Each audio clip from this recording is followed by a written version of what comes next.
Now we're ready. Okay. Welcome, everyone. Good morning. Thank you for joining us in this beautiful morning. We have a beautiful weekend coming up, but first, share one Friday, a little bit of Friday with us. Education is in full swing. In fact, I usually say thank you for letting us in your bedroom, in your clinic, in your garage. We're at Hotel. We have 2 other courses. It's really busy. Today we have a special, like a program. As usual, we have outstanding speakers today. I think I'm a little more close to Lesley David, who's a talent, the world-renowned talent, than all the other speakers. So, except Dr. Gom. Is Larry in? I think he's gonna be in, okay? Anyways, we're on the road, and I would like to thank the 2 companies, Straumann Neodent and Nobel Biocare for sponsoring today. It's going to be terrific. And by the way, I will mention it now.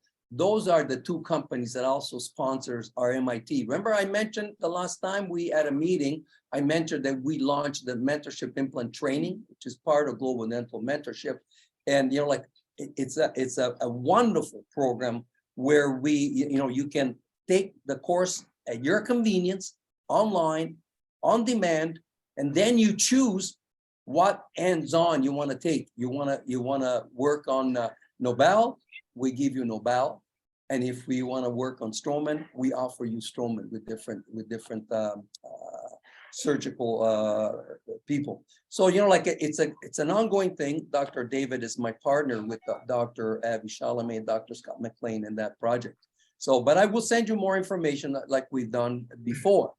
I would also like to thank our sponsors. Oh, before I forget, guys, for the people that didn't show up at Spectrum Day Toronto, shame on you. Okay, we had 2,000 people that attended. Okay, we had 103 exhibitors, and everything was free. We had a core 1 that was filled to capacity, free. Parking was free, and we had dancing and partying at the end, which we'll do again. I will grow that aspect next year. So mark your calendar. It's October 27th. It's going to be free again. And I'm going to book Dr. Lesley David now, October 27th, because we want to lecture, and I would like you to be there to be part of this. Okay, so I will do that. Of course, I would like to say thank you to our sponsors, but before, let me do a little bit of due diligence. This is the 11th course we've had for TIA. Okay, we have 1 more. And in the next course, we're going to go to Italy with Dr. Silvio Mario Meloni. Okay, and then we're going to go to Saudi Arabia with Dr. Sam Omar. So this is on November the 18th. And the sponsors, that's irrelevant. The sponsors are irrelevant for the next time. You can look at the TIA. But this is November 18. Again, really high-end talent for the next course too. The sponsors today, I mentioned the first 2, but we always have our regulars, which is Orthodent, and Jerry Ragolia cannot make it. So I will say a few words on Orthodent. Orthodent has 23 labs across Canada, and the owner is Bill Ben Evans. And even though the name is Orthodent, they're a complete dental lab. They're a complete dental lab. And they sponsor the education. We have Peak, which is sitting beside me right now, and it's David Lipkas. I'm going to ask him to say a few words. And then we have Shaw, okay, another large lab, okay. And again, I always look at Shaw as an harbinger of what's going on. Shaw and Protech amalgamated. But I know because how much Protech was making $38 million a year. So you can figure these guys are a huge company now, the largest in Canada. And of course, Procter & Gamble. I love Robin Shields. She helps us so much in everything we do. And we have a draw, as we always do. We also have James Riches, who's original manager for Nobel, and I'll introduce him in a second. Then I will introduce Lesley David, and then we'll get going. Davey, you want to say a few words on this? Is the insurance guy for dentists. Okay, you need anything, Davey's the guy. Davey, 2 minutes or less. Perfect. Yes, I want to reiterate what Tori said. Spectrum Day was a really good time had by all. My name is David Lipkas. I am the insurance guy for dentists. I'm going to do a quick little presentation on some things I want to talk about.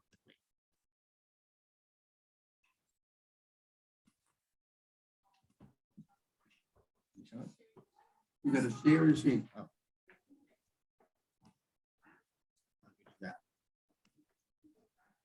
You gotta share your screen.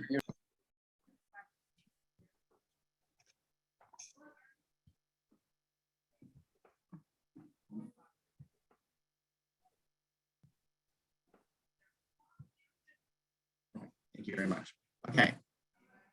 So what I wanted to talk about was, first, my name is David Lucas. I'm the insurance guy for dentists. And what is important is I'm licensed in Ontario, Alberta, Nova Scotia, British Columbia. My specialties are disability insurance, life insurance, critical illness insurance, and office overhead insurance. But what I really want to spend time on today was insurance for your whole life, cash value life insurance. If you already have disability insurance, this is something you should look into. Premiums go into a pool of investments that keep growing inside the policy tax-free without the volatility of the markets. In the future, you can then borrow the funds from a bank, providing you with tax-free income in retirement. And the insurance policy is the collateral to the loan. And there's no interest payments that pay back the loan for your income in retirement. And it's more efficient than generating income from traditional investment portfolios. And cash value life insurances are fantastic for kids as well because they have a longer time for compound interest growth tax-free. So if you have any questions, please speak to me about that. It's really big. And again, contact me if you want to learn more about cash value life insurance. If you don't have disability insurance, if you're an NDEB dentist that just started and doesn't have insurance, please speak to me. If you're using CSBI or your disability insurance carrier, please speak to me as well. And if you want to switch advisors, if you spoke to yours in a while, again, please speak to me. It's very easy to switch advisors without any effect to your insurance. Thank you very much. Okay, thank you, Davey. Okay, the insurance guy, there's the information there. I guess, yeah, with COVID, we all became more aware of the needs of insurance and, and dentists, I have a few friends now that dentists also get sick and they need coverage. That's very, very important. Now we go to James Riches. James, thank you very much for Nobel to participate in this thing. Tell us a little bit about yourself and about what's going on with Nobel. Yeah, thank you. Good morning, everyone. As Ettore mentioned, my name is James Riches. I'm the regional manager of Noble Biocare here in Ontario, and I lead a team of 11 sales reps here in the province supporting our partners like you across the province. I don't want to take up too much of your time, but I do want to thank Palmieri Group for having us as part of this lecture today. And it's always an absolute pleasure to work with Dr. David, who's been a longtime speaker and partner with Noble Biocare and a driver of the most advanced treatment options in oral surgery and implant dentistry today. It's a really exciting time at Nobel as we continue to grow and launch some new innovations into the dental market. Our parent company, Envista, just completed our acquisition of the Carestream iOS business and have rebranded the product under our Dexis Imaging brand. We have also added a wireless option to the portfolio, which is incredibly accurate, fast, user-friendly. This past summer, we introduced GalvoSurge, which is the most advanced system for treating peri-implantitis. It uses electrolysis and an electrolyte solution to create hydrogen bubbles, cleaning implants back to their pristine surface and preparing them for regrafting and reintegration. And lastly, we're in the final stages of launching a brand new implant system called N1. This system is creating a biologically driven paradigm shift in how we place and restore dental implants today. And it's a system that Dr. David is actually one of a handful of clinicians in Canada and North America who have been trained and are currently able to utilize this system in our practice. I hope you all enjoy the lecture. I will leave my contact information in the chat. If you have any questions, any information at all, please do not hesitate to reach out. Thank you very much. And it's an absolute pleasure to be here. Thank you. Thank you very much. I would like also to thank my partner from Italy, Peter Hasselman, who's joined us. Good morning. Buongiorno, Peter. Grazie per essere intervenuto. And we have another two or three more guests from Italy. Paolo Smagnotto is one of the top technicians in the world, and Dr. Paolo Manetti, also from Italy. Anyways, thank you guys for participating. You're in for a treat because Lesley is world-renowned. And before I turn it over to her, so I don't take much more of your time, I wanna just say a little bit. It's always very difficult. I had a difficult time introducing my friends, and when you work together, you become friends. And when you talk to them, sometimes until midnight, you become more friends. And when you see them eat while they're working, you become really close friends. So that's Lesley David. She's and now she's participating in the Dr. Gum course, like on a similar topic. And and by the way, guys, GOM had another sold out crowd at Spectrum Day. He had 52 people. I don't know how the guy does it. And what annoys me is that the next morning at 6:30, he knows I go into work early. He calls me and he tells me, you know what, Tori, I think we can improve this thing. So anyways, Larry, I see you were there. Thank you for participating too. So Dr. David is an oral and maxillofacial surgeon. She practices, of course, in Toronto. She is she's a staff at the Trillium Health Partners and at Mount Sinai Hospital. She's a clinical instructor in the Division of Oral Maxillofacial Surgery at the University of Toronto and was involved in teaching and research for years and graduate implant prosthodontic unit at the University of Toronto. She is a fellow and past examiner of the RCDC, okay? She's on the advisory board of Dental Corp Institute. She's an international speaker. She's an international author. She's contributed on various topics, always related to implant dentistry and oral surgery. I'm not gonna take much more of your time. Lesley, thank you very much for agreeing to do this for us. Tori, it's a total pleasure. It's been a pleasure working with you, pleasure working with Strom and with Nobel. It's such an honor to be participating with Tia amongst your major roster of speakers. I feel very lucky. And as you said, it's different when we work with friends. So it's just fun. So thank you so much for inviting me. I'm going to share my screen. Let's see.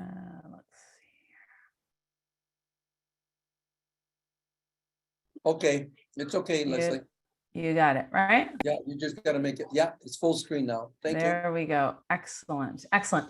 So, this isn't my typical Friday morning. My typical Friday morning is, getting up at very early, oftentimes talking to a Tori at 7 a.m. and then trundling to the office and seeing patients, which is what I love to do. But this is my second passion, which is education.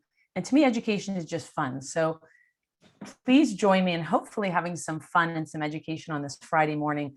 As Tori said, sitting at home, sitting in your garage, potentially with a pet on your lap, having a coffee in your pajamas, whatever it may be. Let's just have a nice hour and a half together and hopefully some good pearls for your next Monday morning at practice. So the topic is implant-minded dental extractions. Really, we're going to talk about what people see on a daily basis in terms of extracting teeth. We know that the most common way to replace teeth nowadays is with a dental implant. And we know that teeth at some point in time are often going to grow up to be implants. So how do we make that transition and how do we set the stage optimally to place our implants? And that's really what we're going to talk about today.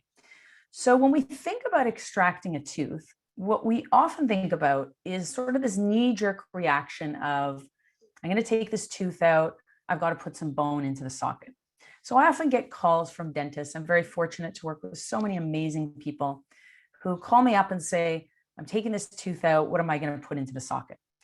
Well, the concept of socket grafting is really a concept of socket preservation. And when we think about socket preservation, I'm going to invite you to think about actually a couple of other things as well as socket grafting. And this is essentially the outline for our webinar this morning. So socket preservation entails several things. It entails when should a tooth be extracted? We need to think about the implant-minded dental extraction, which is essentially how are we going to extract a tooth to prepare the site properly for a dental implant. And finally, once we've extracted this, what are we going to do with that site? Are we going to graft the site? Are we going to place an implant? Are we going to temporize the implant? So these are all factors that we need to consider when we talk about extracting teeth. And these are topics that we have to speak to our patients about. It's very important. So let's start with this. When should a tooth be extracted? So it's possible that some of you are sitting there saying, can't I learn something else this morning? I've been a dentist for 10 or 15 years, or whatever the number may be. I certainly know when to extract a tooth. Well, I do agree with you that in some cases, extracting teeth is really cut and dry. You can take an x-ray, examine the patient, and you'll see very easily that there's really no choice here. This patient needs to have their tooth extracted. I have yet to come up with an amazing crazy glue for which I'd be really popular to fix this tooth and restore it. So I think we'd all agree that this patient requires a dental extraction. Now, what about this patient? This patient is 62 years old. He's type 2 diabetic. He's got a couple of sort of medical issues, coronary artery disease, hypertension, but nonetheless, he's certainly fit to still have a dental extraction. So this is an interesting case presentation. This is a pre-existing patient of mine. And this patient basically had some dental implants by myself and saw their practitioner and basically diagnosed a fractured tooth. Now, it was actually the periodontist who saw this patient, and I got an email saying, please extract this tooth. So I sent an email back, asking if there were other options. I'm an oral surgeon. I'm certainly not a restorative dentist. I'm certainly not a periodontist. But when I looked at this tooth, I thought, I wonder if they could have crown lengthening. I wonder if something else could be done to save this tooth. Now, again, I haven't seen the patient, but just looking at it from a periapical radiographic perspective, the reply in the email said, no other options. The tooth needs to be extracted. So I basically let it lie there. And the patient was booked to see me. And about a week later, I get an email from the dentist. And the email reads, please cancel Mr. So-and-so's appointment. The tooth is restorable. So this was a challenge for me because my gut was telling me that this tooth could be restored. And yet I got this email saying, please extract the tooth. And the only reason the patient actually saw the dentist, the general dentist, was because the portion of the tooth was irritating the patient. So he decided to call the dentist. The dentist brought him in and looked at it and actually examined the patient and thought, you know what, I can restore this tooth. So I bring this up because sometimes it's actually not black and white. And we have this tendency, even though I love implants, to potentially extract teeth when they can be saved. So we need to step back and really assess, for the sake of our patients, what's in their best interest.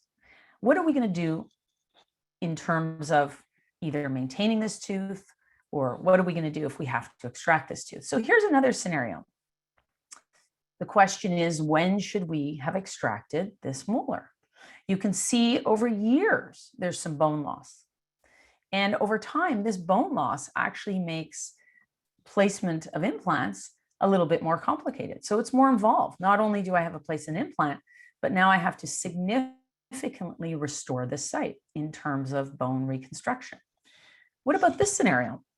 You can see again on this premolar, loss of bone on the middle periapical radiograph, and then in the lower right, there's even more bone loss. Now, not only is there bone loss on the tooth in question, but now we have bone loss on the adjacent tooth. So when do we actually make that call? Now, I don't have the answer, unfortunately. I've looked through the studies, tried to determine, how much bone loss, what types of fractures. We don't have a ton of evidence, and it's really up to us and our patient to make that decision. But I think what we have to do is think about a big picture. I promise you, I'm not this happy-go-lucky oral surgeon, as you can tell by the previous case, who just wants to extract teeth. But I do think we have to really talk to our colleagues. Perhaps it's a periodontist, perhaps it's an endodontist, to really put our heads together to say what's in the best interest for this patient. Let's look at this scenario. This tooth, lower right, second molar, has some mobility, there's some bone loss, but they're being followed by an amazing periodontist. So he's tracking the pockets, tracking the mobility, So we know that if this progresses, that perhaps we need to do something further and really consider extracting the tooth. Now, the reality is we all know that patients have an emotional attachment to their teeth. So do I. I would not be a happy camper if I had to extract a tooth. But if we approach that extraction mindfully and giving patients the options of really, in most cases, the best solution, which is an implant, it kind of softens the blow a little bit. Let's look at this case. This is a patient who was referred to an endodontist to have root canal therapy. This is the upper left first molar. And certainly I commend the dentist for trying to save this tooth. But again, let's put it into perspective. And we can see that there's a ton of bone loss here. So sure enough, the endodontist referred this patient to me to have the tooth extracted. Now, does that mean that endo isn't a solution? So I also see the opposite.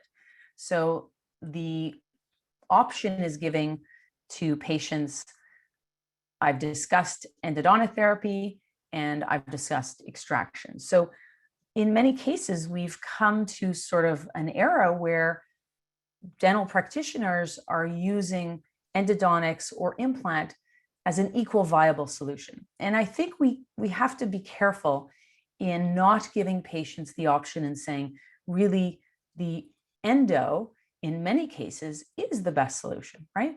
Again, as I said, I love dental implants, but the reality is that our teeth are really the best solution. So it shouldn't be root canal versus extraction. It should be extraction, endodontic therapy when indicated. So again, we need to use our colleagues. Saving teeth really shouldn't be a lost art. And this is from someone who extracts teeth for a living. So now let's think about the next part. The next part is really something to consider with regard to how are we going to extract these teeth to set ourselves up for placement of implants either immediately or secondarily. How are we going to optimize these sites? What are we going to do? So let's look at this scenario. This is a patient who was referred to see me, healthy 48-year-old male patient. And I see a lot of patients for emergencies. So the dentist tried to extract this tooth.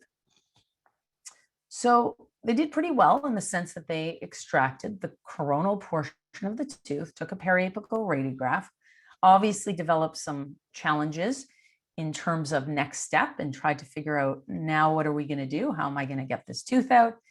And assess the site clearly, because you can see that these are two radiographs taken at different angles. So I do believe there was a lot of thought that went into progressing into the next step with regard to this dental extraction.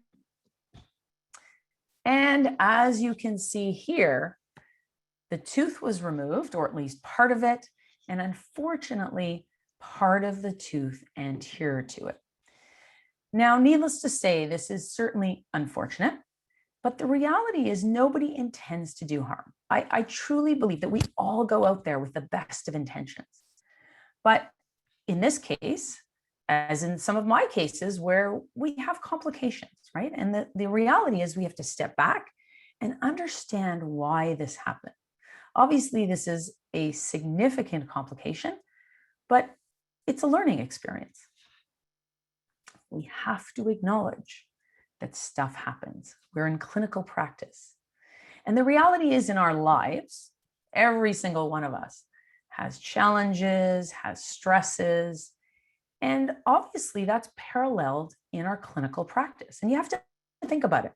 When you go to work every day, we practice dentistry, you almost have to imagine that you're in a boxing ring and you're bound to be hit. There are going to be challenges and failures and complications. But what we have to think about is, what are the causes of those complications?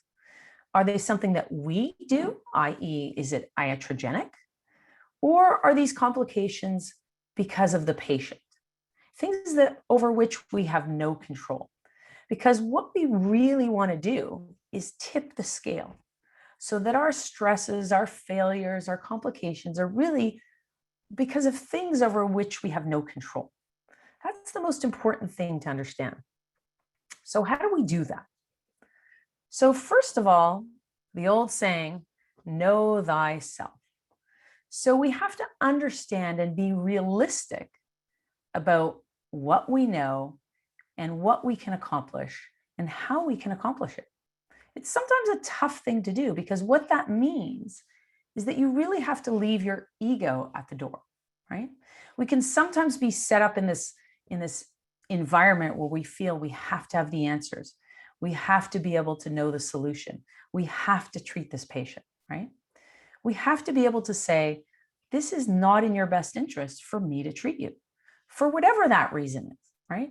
If you have this gut feeling, which is telling you, should I do this? Shouldn't I do this? I'm not so sure.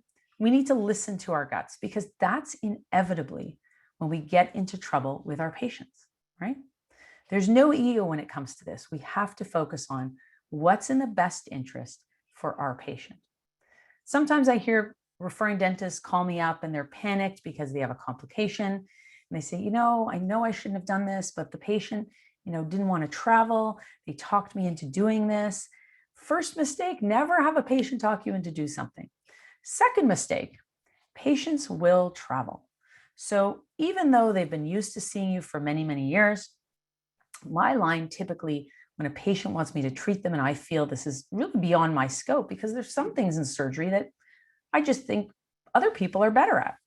I basically just tell the patient and I say, you know what, if I were you, I wouldn't want me to operate on you.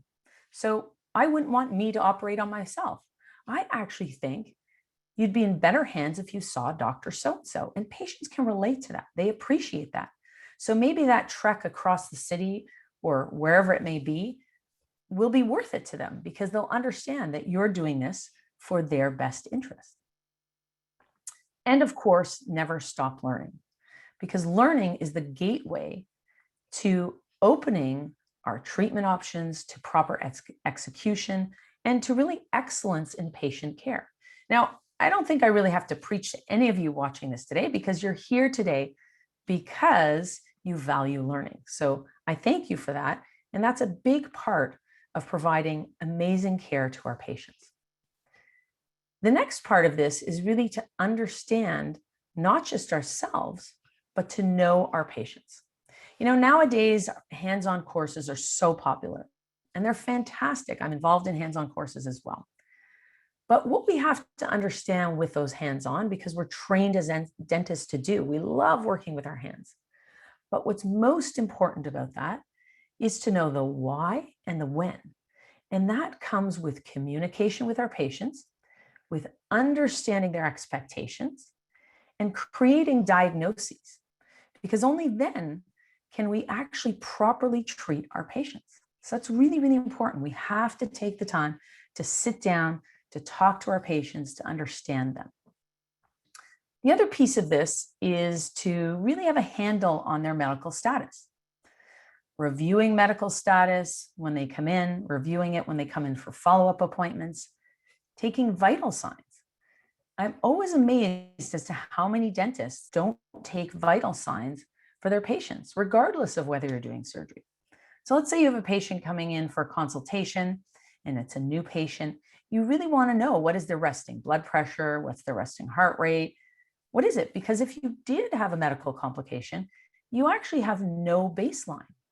So every single time a patient walks into my office, unless it's just for a follow-up check, but if it's a consultation, if it's any surgery, if I saw a patient yesterday for a surgery and I'm seeing them in 3 days for a surgery, those patients will have vital signs taken.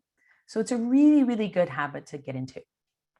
In addition, we're part of their overall care. And so many times I have diagnosed hypertension in patients when they were walking around really hypertensive and they come back and thank me. And I say, we can't treat you today, but instead what I'd like you to do is to take this sheet of paper, and I have listed over, half an hour taking blood pressures, take this sheet of paper, go see your physician, come back to me when your blood pressure is controlled. And inevitably patients come back and they're so happy and just really just grateful because we've diagnosed a condition that really, in many cases, could have saved their lives. So take the time to know your patients. Now, in doing that, we then come across this concept of when do we treat patients? How do we decide, how to treat patients? In today's webinar, we're talking about, obviously, when is it time to extract a tooth? But the reality is this sort of decision-making process should really go into any time we treat a patient. Now, evidence-based medicine is really what guides us in how we treat patients today. And if you look at evidence-based medicine, it essentially embodies what I just talked about, all right? So individual clinical expertise, that's all about us, right? What are we able to accomplish? What are we learning? Are we keeping up to date? Patient expectations and values, right? Communication with patients, understanding what they need. And the next piece of this is the best available evidence. So looking into the literature and understanding what's out there and how does that impact how we essentially treat our patients. So it's a synthesis of these things that allow us to treat patients regardless of what it is, extracting a tooth, placing an implant, doing veneers, whatever it is. These are sort of the guiding principles of how to treat our patients. Now, the reality is patients are getting educated, and we have to be aware that they could fall into this trap of education, not education the way we think about education, but education in social media. And we should be educating our patients as well and not falling into the trap of social media. So we know that the best available evidence is not the number of likes on Instagram, is not all of the amount of Facebook followings that we have, but the best available evidence is systematic meta-analyses, randomized controlled trials, and looking at that and seeing what's out there. Now, sometimes we don't have that evidence, but it's up to us to communicate to that patient, to patients, so they can understand what's guiding our options and what's guiding our recommendations. So very important to take the time to communicate that to patients. Now, regardless of all the homework that you're going to do, regardless of all the education, regardless of how great a clinician you are, the reality is, remember I said, we're in the boxing ring, we're bound to get hit. We are going to have failures. But we need to look at those failures and understand that it's really just an opportunity. I love this quote. Failure is only the opportunity to begin again. This time, more wisely, right? So what are we going to learn from what we did? I try to practice in a way, I almost want to say it's a preventative way. As I said, I too have failures. I too have complications. But I try to practice in a way that if I'm hemming and hawing about something and my gut tells me, I'm not sure, I always go with my gut. And the rationale for that, as I said, is really so that if I did have a negative outcome, I want to be able to say, I did everything possible to prevent this. I don't want to say, gosh, I had a negative outcome, but you know what? Maybe I should have done this, or maybe I should have done that. And if I did that, maybe this wouldn't have happened. So in a way, it's a sort of proactive way of minimizing complications. The good news is we're actually in this together. All of you, it's a family who have joined TIA and are learning and educating together. It's a community whereby we can lean on each other, speak to your colleagues. Whenever there's complications or challenges, we really need to stick together because it could happen to us one day. And so it's just a learning opportunity. Make sure you surround yourselves with people who really you can talk to and support you in times of stress or times of trouble, or when you do have a failure or a complication. Because as I said, we all have them. Let's look at this scenario. This is a dental extraction that was performed by a clinician and then came to see me for bone grafting. And if you look at the preoperative x-ray and you look at the postoperative x-ray, unfortunately, there is a fair amount of bone loss here. So we have to ask ourselves, why is that, right? What are the techniques and what can we do to save this patient from a major bone grafting endeavor? And in this case, we can only rebuild bone really from a vertical perspective relative to the bone on the adjacent teeth. So oftentimes clinicians think, well, we lose the bone, we're just going to grow it. So technology has not really advanced so much that we can just randomly build bone vertically up to sort of the CEJs of teeth where it was once upon a time. We rely on the bone on the adjacent teeth, as you can see here. That's what really dictates how far vertically I can augment a site. And this is the, I'd say, least predictable type of bone augmentation that we can do. So let's examine this a little bit further. The question that I often get asked is, how did you do it? How did you take that tooth out? So as I said, I'm very fortunate. I get to work with so many dentists and have great relationships. And they basically will just send patients that day, they've tried to extract a tooth and inevitably it's a challenge and it's ankylosed. And how did I take it out? Now, what's interesting is that I don't see as many ankylosed teeth as the clinicians do who send me their emergencies. So I'm a curious person and I like to understand things. So what I did is I decided to look back and try to understand where the stumbling blocks are. Why is it that I'm able to extract teeth and people have challenges doing it, right? Now, you may be sitting there saying, well, Lesley, you're an oral surgeon and that's what you were trained to do. And that's true. So that is true. I'll give you that. But beyond that, I like to understand what is it that I do that other people can't do and how can we change that, right? Because I really think it's important that clinicians who want to do surgery, who like to do surgery, are adept at it, skilled at it, and have the same ease with which I can perform an extraction. So let's look at this a little bit more closely. So I took 200 consecutive emergency referrals for incomplete exodontia. 22 could not achieve adequate anesthesia, and the procedure was aborted. In 30 patients, they had removed part of the tooth, and half or less of the roots were remaining. In 148 patients, they had more than half the root and part of the crown remaining, and plus or minus part of the crown remaining. So more of the tooth essentially was remaining in 148 patients.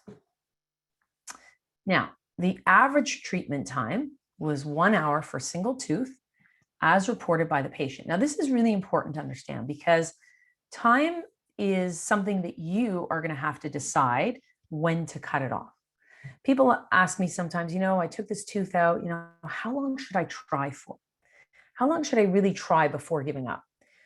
I don't have the best answer because it is somewhat individual. And the reality is some patients are going to tolerate sitting there for 45 minutes or an hour, and other patients just won't. What I would say to you is in that time period, whatever it is, don't let them see you sweat. That's important. When the patient feels that you're frustrated, when the patient feels that you're flustered, it's a worse experience for them. So what I do, I almost overcompensate. But if I'm having a challenging time doing a treatment, I tend to say the total opposite of what I'm feeling. So, and it helps me to project an image of confidence and of ease. So I kind of explain the procedure and what I'm doing a little bit. And I say, things are going great. We're just, cutting the tooth. We just have a little root that we have to get out. Everything's going great. You're doing well. They have no concept that in my mind, there's an explosion going on, right? So never let them see you sweat. So back to the average treatment time. You have to gauge your patient because some people will be more tolerable than others. I've certainly had patients referred to me whereby they come to see me, I go to complete the extraction and, oftentimes it doesn't take very long and the patient sort of looks at me saying, that's it. The dentist was working on me for an hour or 2 hours. It's ridiculous. And so when I tell them that, the tooth is out, they just loosened the tooth for me. They really made it easy for me. We talk about, follow-ups in terms of replacing this tooth, placing an implant. And there are two reasons why the patients will say to me, they're not going back to their dentist. One is I was there for, forever, and it took forever for them to take the tooth out. They didn't even complete it. And only after an hour or 2 hours did they recommend going somewhere else. They should have sent me to see you first of all. So that's reason number one. Reason number two is they express that they really just don't have the instruments to complete this extraction. So of course, from a patient's perspective, they're thinking, well, why did you start the procedure if you didn't have the proper instruments? So we need to think about something else as to why you aborted a procedure than not having the proper instruments. All that put aside, you need to judge your patient to see how much time are they going to tolerate in the chair trying to do a procedure that may or may not result in the intended end result. Now, 71% were molar teeth that could not be extracted, 18% premolars, 11% incisors.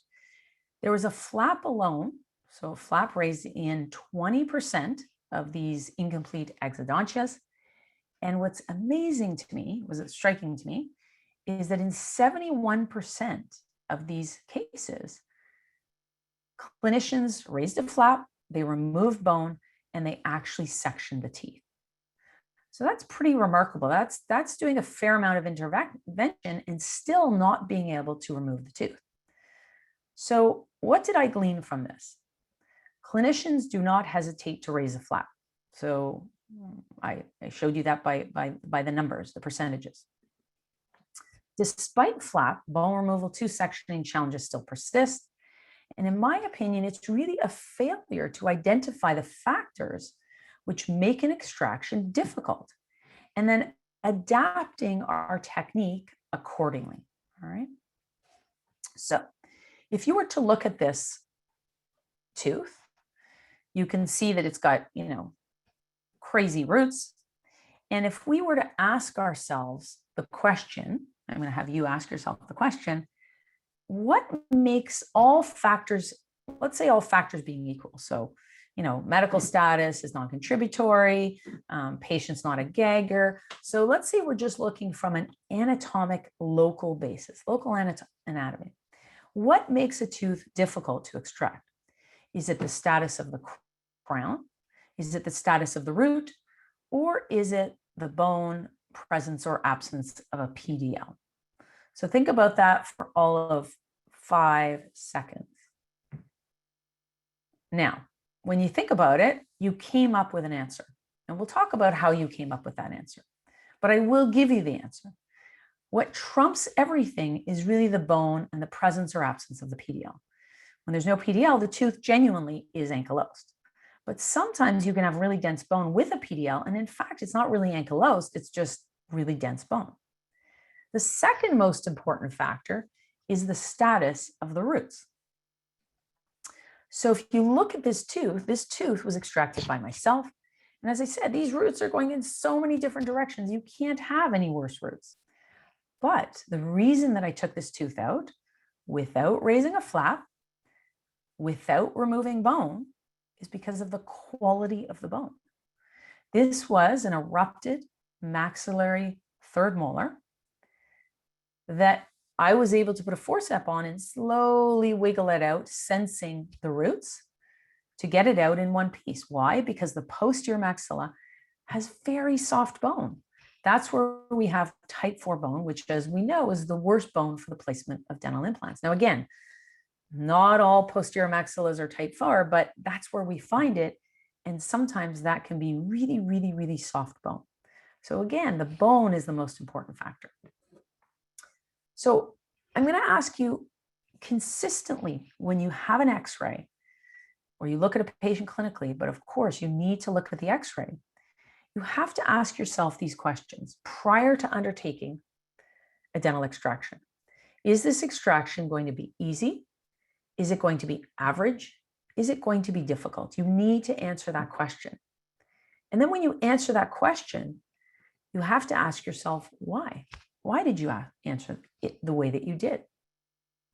So if we look at this x-ray, and we are going to extract this first right molar, you can see that there's no PDL ligament in some areas. You can almost see the pattern of the bone overlying the apical roots.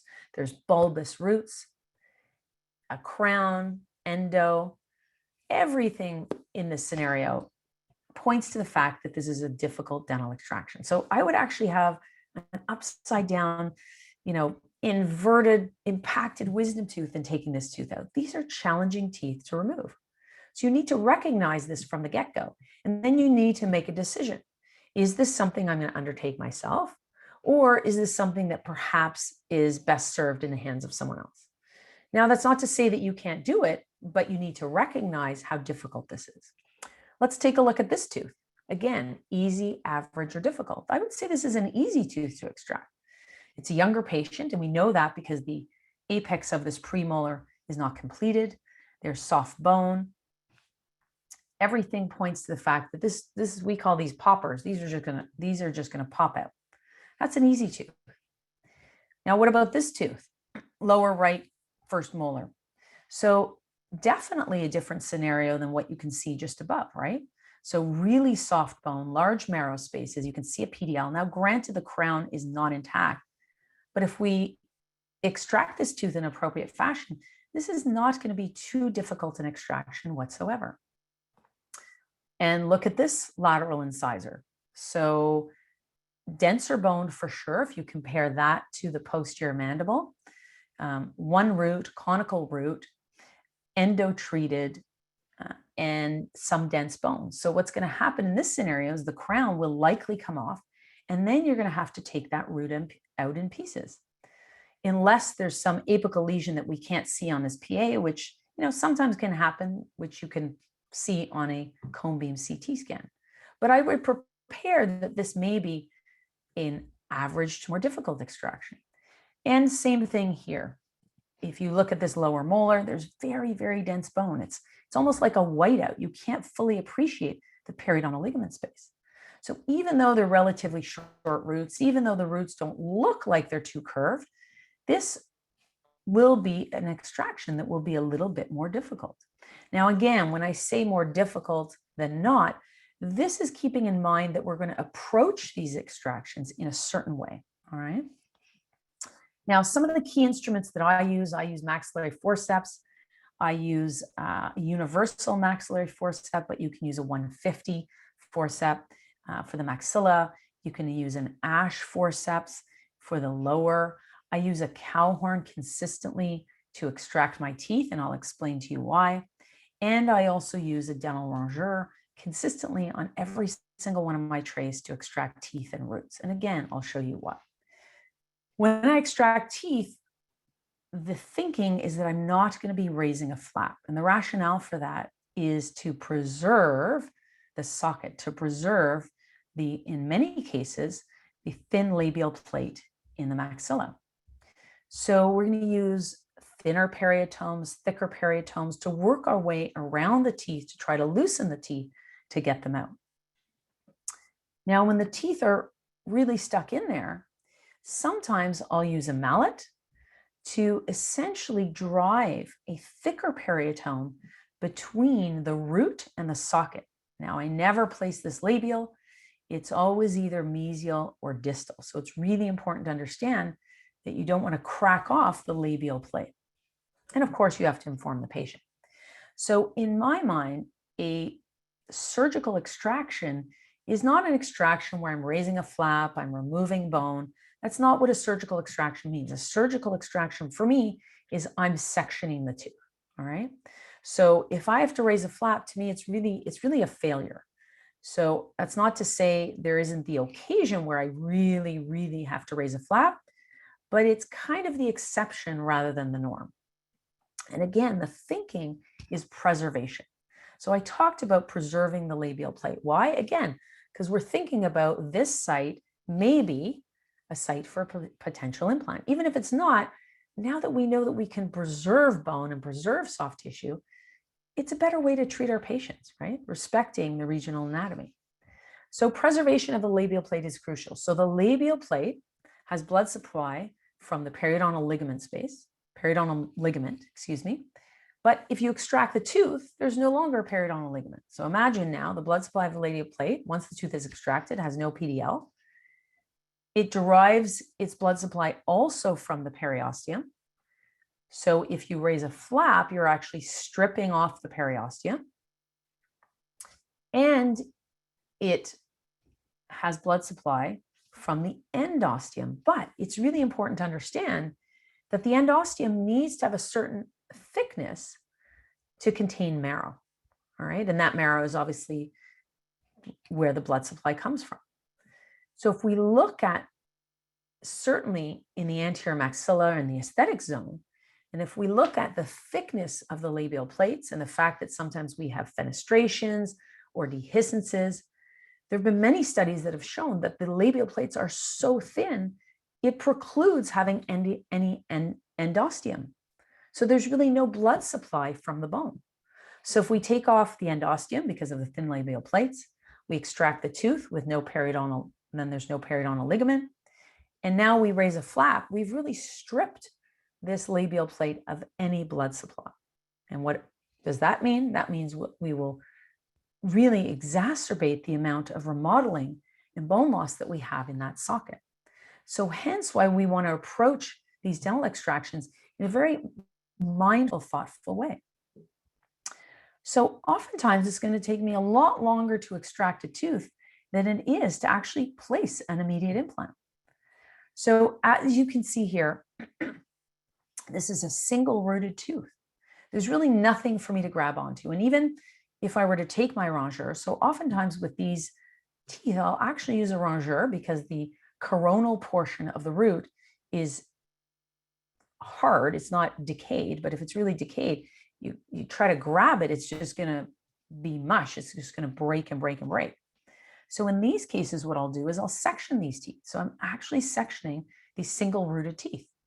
So remember, you're going to section this from a labial palatal perspective as deep as you can. You're never going to split this completely down the middle. And what's going to happen is you're going to get one piece come out, and then you're going to take your periotome and work your way around that root between the root and the socket to wiggle that out, and you'll get that second piece out. Now, if that second piece doesn't come out and you can't sort of wiggle it out, sometimes I'll section it even further. And you'll see here, now we have a root that's fairly intact, but I still couldn't move it. This was a premolar root. So I'm sectioning it again further from a mesial distal direction. But again, I caution you, when you take out that portion adjacent to the labial or buccal plate, be very cognizant that you really don't put too much force because you don't want to fracture off the labial or the buccal plate.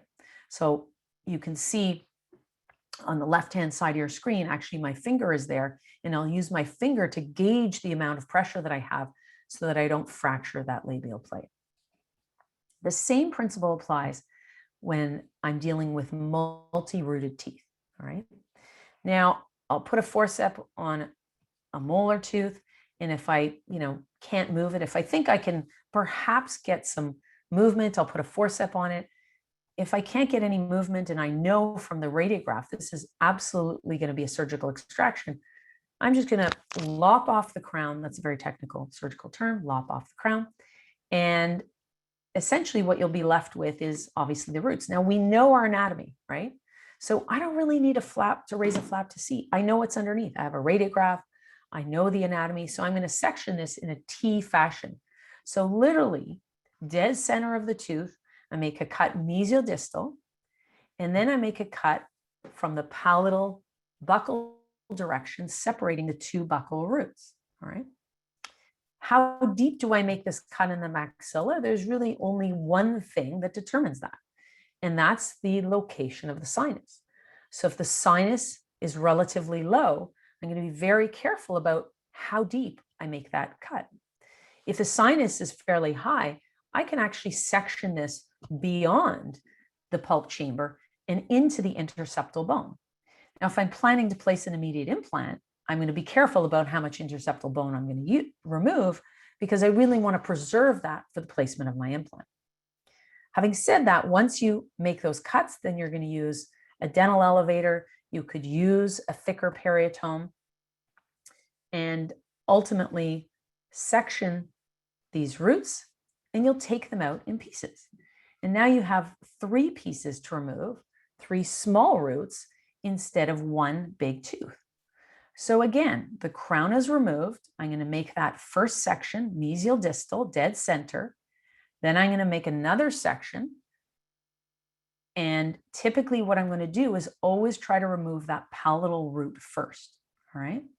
And the reason that I do that is because the buccal roots oftentimes want to be removed with a palatal inclination. So when you remove the palatal root first, it really gives you space to then take out those buccal roots. So it's important to keep that in mind. All right. And it makes a more complicated extraction actually fairly simple. So let's look at this tooth. So this is the 1/6, and you can see there's decay underneath that large restoration or crown. And then we have 3 roots. We have some, sinus in the proximity. And this is your patient. This is your patient Monday morning comes to see you. What are you going to do? Right? You should ask yourself this question. Okay, I looked at the x-ray.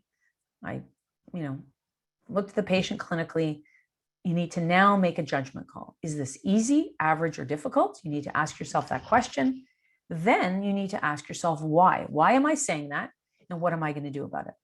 So this is my patient that was referred to me. The dentist tried to take this tooth out, and lo and behold, the crown came off. So that's absolutely no surprise based on what we see on this radiograph. Now, this is unedited at all. This is actual surgical time, unedited video footage. So I'm going to approach this in the exact same manner as I explained and illustrated. So I make a cut, dead center. I'm going to use the elevator to now loosen that as much as I can. All right. Once I loosen that as much as I can, right, you can see, then we get a good grip. And sometimes you have to go back and just hold it. You're expanding the bone a little bit. Typically, the palatal bone is fairly thick. So you can then go and remove the palatal root. Okay. Now, I wasn't really concerned about the sinus in this area in the sense that it was relatively high. So I knew that I could make a fairly deep cut and not enter into the sinus. But of course, I'm cognizant of where the sinus is. Now I go ahead, once I've taken the palatal root out, I section the buccal roots and proceed to do the same thing. So I'm going to complete the split by using my elevator, or you can use a periotome. And oftentimes these roots will just come out by themselves. Now, again, I used a dental elevator, but sometimes you have to use a thinner instrument, which is a periotome, to sneak your way in between the root and the socket. It just so happens that I was able to get it out with a dental elevator. Of course, you have to be careful. There's adjacent crowns on the teeth, so you really don't want to touch those adjacent teeth. So be very, very careful about that. And if I couldn't get any movement, again, I would use a periotome. So I get some mobility, and look at the direction. It wants to come palatal. So those typically want to come out sort of in the opposite direction. The mesial root oftentimes wants to go distal. The distal root wants to go mesial. And there's that then palatal inclination. So we have to think about that when we're trying to extract the teeth. So this was, as I said, really unedited. This is exactly how I do it. So when I look at these teeth, I look at this and I would have said this would be really sort of an average, probably a bit of an easier extraction. The bone doesn't look too dense. I can see some periodontal ligament space, not everywhere. It looks like there may be an apical lesion on the distal root. Yes, the crown is off. Yes, I do have an endo-treated tooth, but it's the maxilla and the bone tends to be softer. So that's the exact approach that I would use for all of my maxillary molars and even premolars. Again, very similar case. This patient was referred to me. Dentist tried to extract the tooth. There's no other option but to section these roots. So when you look at this and you see this radiograph, you have to already have this predetermined in your mind that you're going to be taking this out in a surgical fashion. And that surgical fashion, again, doesn't need to be raising a flap, removing bone. There's nothing that raising a flap is going to do for me. I know the anatomy. And in this case, I would say this is a fairly easy extraction because there's apical lucencies. So as long as I section these teeth, this is going to come out basically 3 little roots all at the same time. And this is the before and this is the after. So again, the approach is very similar. Now, as I said to you earlier, this extraction of any one of these molars is definitely challenging. So this is on the extreme other opposite end of the spectrum. These are very difficult, but the approach really is the same. So how do I approach these? Same thing. So I wouldn't even, try to extract these with a forceps. I know this is going to be a surgical extraction. So I know that I'm going to have to remove the crown and then deal with the roots. So what am I going to do with these roots? I'm going to section it. In this case, we're going to section it, again, lingual buccal or buccal lingual. And I'm going to section these quite deep, actually. So these I do section deep because the bone is so dense. You do want to remove some of that bone between the roots. And then oftentimes, as you saw there, I will use a periotome to really wedge it in between the tooth and the socket. But sometimes you can't get it moving. So I'm going to section the tooth again, actually the root. Now, in this case, you can see that that section wasn't very deep. I would actually section it much deeper than that to try to get more of the root out. And you have to remember that these molars oftentimes are very broad from a buccal lingual perspective. So it's almost like there's 2 roots that are converging. It's a broad root. So if you remove part of it, it gives you more room to get the rest of it out. So again, same principles. We're going to section this tooth. I'm going to section it, take it out in pieces. Again, I don't need to raise a flap. But sometimes these teeth can be a little bit more difficult. So I'm sure we've all had the situation whereby you extract a tooth and you're looking at a little bit at the very end. So let's look at this.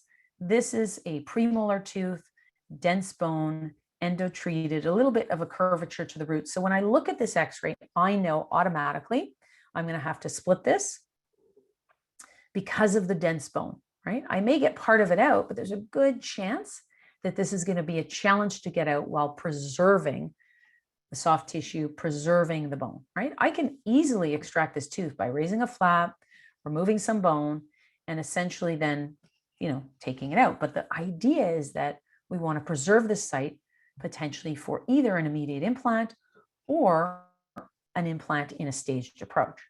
So we know first off that this tooth wants to be removed. The direction is going mesial. So we have to look at the root. So we're going to section this root, and inevitably we're going to remove a portion of this root. And the mesial may come out first or the distal may come out first. It doesn't really matter. What you have to think about is that you're just creating space to allow the rest of the tooth to come out. So now, you've listened to the seminar, you've, followed this technique, and you do everything you're supposed to do. And lo and behold, you're now left with this root, this tiny, tiny little end that's stuck in the jaw. You're thinking, why did I listen to that, Lesley? What on earth was she telling me? What am I going to do now? I've got this root tip stuck in there. So don't panic. That's rule number 1, never panic in surgery.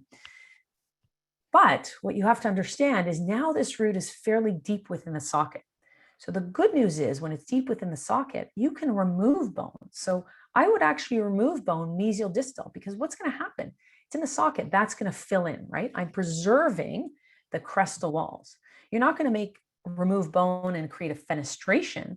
You're just going to remove bone internally and that's going to fill in. So now you're going to remove bone and again, gain space for this to move. So you've removed bone to allow yourself to put a periotome in there and try to wiggle this root out. And you do that and it's loose. And now you're ready to curse me and swear at me and call me up and say this technique didn't work, but I promise you, don't give up just yet, right? It's loose. So you're there, the light at the end of the tunnel, you can see it. All you have to do is section it again. I know it's against your intuition. It's all these small pieces, but it's loose, so it wants to come out. So you can either just remove more bone internally, or just section it, because once you section it, again, you're creating space and you're going to get these pieces to remove. Now, sometimes it's just rolling in there and it's moving, but you can't get it out because there's another dimension that you haven't thought about. And that other dimension is actually sort of the third dimension, which we cannot perceive on an X-ray. So at the beginning, I said, we looked at this X-ray and this tooth wants to come out in a mesial direction. But the reality is it may also want to come out buccal or lingual. So there could be a hook on it that's actually precluding removal of this tooth root. So always remember that there's another dimension we have to think about, because the root's only going to come out with that path of exit unless you cut it and create enough space for it to be removed. So how much force is needed to extract a tooth? Not that much, believe it or not. I don't work out as much as I should. I'm not that strong. And if I can do it, every single one of you can do it. So it's really about the technique and not about the force. The other point to caution you with is just when you're extracting teeth, to always be careful to have some sort of oral pharyngeal screen, because you really don't want any pieces or whole teeth flying into the oral pharynx. Get caught with doing that, and that can be obviously a disaster and challenge for the patient. So try to put something there, and usually I just use a 2x2 gauze to help minimize anything from going into the back of the throat. Now, dental extractions, red alerts. So what are the red alerts? We kind of talked about the anatomic red alerts, right? Dense bone, lack of PDL, hidden root curvatures, obviously proximity to anatomic structures. But some of the other red alerts that we don't necessarily think about are also equally important and can make your life difficult and can lead to complications. So patients who have decreased mouth opening, you can't really get in there. Patients who gag when you walk into the operatory. Patients with a large tongue who are, constantly kind of putting pressure on, your instruments. Patients who are really concerned about complications, postoperative pain. These are red alerts. And the good news is you have the good fortune, as for those of you who are general dentists, those of you who are specialists, you don't have the good fortune. I apologize for saying that. But those of you who are general dentists who are with us this morning, you have the good fortune to actually pick your winners. Pick your winners. So you can weed out all of those sort of patients that are going to be more complicated and they are going to be more challenging. And you can refer them on. So don't underestimate the potential problems that can arise when we have just more challenging patient presentations. And those are the red alerts on the right-hand side. So if you have a patient who's really concerned about, paresthesia or some sort of complication, you know that if you tell that patient it's not going to be an issue or there's not going to be a problem, you know what happens with Murphy's Law, right? Murphy's Law strikes, and then the patient is upset because, you supposedly talk them into surgery or whatever the case may be. So always be aware of those patients who have more challenging patient presentations. All right, so now you've successfully completed your dental extraction, regardless of where it is and which tooth it is. So what are you going to do now, right? How are we going to approach this? So that's the next part of this: socket grafting, immediate implant placement, and potential temporization. That's about, 3 days wrapped in one. So I'm going to give you the highlights of this. So the highlights of this are, yes, we're going to extract a tooth. And in many, and most cases, I would say we want to put a material into the socket. So what material are you going to choose? The reality is you can put different materials and you're still going to get a positive outcome. What you have to understand, the fate of any graft, is that it typically gets resorbed. If we're talking about an allograft or let's say a xenograft, it will get resorbed and it gets replaced. What you need to understand is, when does that happen? What is the timeline? So if I were to place an allograft, which is a human cadaver bone, versus xenograft, which is cow cadaver bone, and I go back into that socket, 5 months later, much of my allograft is gone and I have native bone. But if I go back 4 or 5 months later, and I've placed a xenograft, I'm placing my implant mostly in xenograft. So you want to understand the material and use it in the proper scenario. So typically when I extract teeth and I place implants, most of the time, if I want to go back and place an implant relatively quickly and I'm using a staged approach, I will use an allograft material. I use lots of xenograft, but in other indications. So if I'm extracting a tooth and placing an implant in an anterior site or typically premolars, I place bone and then I place a collagen plug. In the posterior zones, my luck hasn't been as good with placing collagen plugs. I find they tend to sort of disintegrate, melt away. They don't really maintain the bone as much as I would like. So typically I will use a non-resorbable membrane. This is a cytoplast PTFE membrane that I use and I suture, and I go back 4 months later, I go back 4 weeks later and remove this membrane, remove the sutures, and I have a really nice bed of bone that has maintained into that socket, again, to set the stage for placement of my implant. Now, we know that there's a lot of literature to suggest that we can place bone into sockets, and it actually does decrease the amount of physiologic bone remodeling that occurs post-dental extraction. So we are going to get some resorption. But what happens is when we place bone into a socket, we get less resorption. It doesn't make it zero, but it certainly makes it a lot less. So in most scenarios, not all, most scenarios, and certainly in all of my aesthetic cases, all of my anterior mandible, pretty much most of my premolar sites, I will place bone into the socket. Now, when I'm dealing with the posterior sites, if we have wide ridges, if we have thick bone, and we know there's endosteum there where we're going to get blood supply, there's much less tendency for us to have bone loss post-extraction. So you will have some for sure. Again, there is inevitably going to be some physiologic bone remodeling. But the extent that occurs when we have very wide ridges and thick socket walls doesn't impact the ability to place an implant and place it in the proper position. So for that reason, in some cases, I actually don't place a bone graft. So as you can see here, this is a very wide ridge. The tooth was extracted. I really don't need a bone graft in this scenario.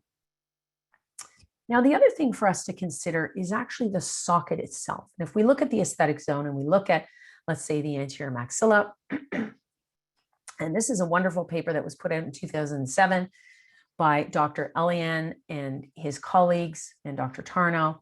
And what they did is they looked at sort of sockets and actually classified them relative to the soft tissue and the bone. And what's important about this and to understand this and to actually use this as a guide for how we're going to treat our patients. So a type 1 socket is a socket whereby there's appropriate soft tissue, appropriate bone. Type 2 socket is the cover looks good, the soft tissue looks good, but there's some sort of bone defect. In type 3 socket, there's recession, which obviously inevitably means there's some bone loss. So type 1 and type 2 scenarios, many type 2 scenarios, are scenarios whereby we can place implants. And we're going to socket graft. In type 3, we may decide to put the brakes on and say, you know what, we might approach this in more of a staged approach.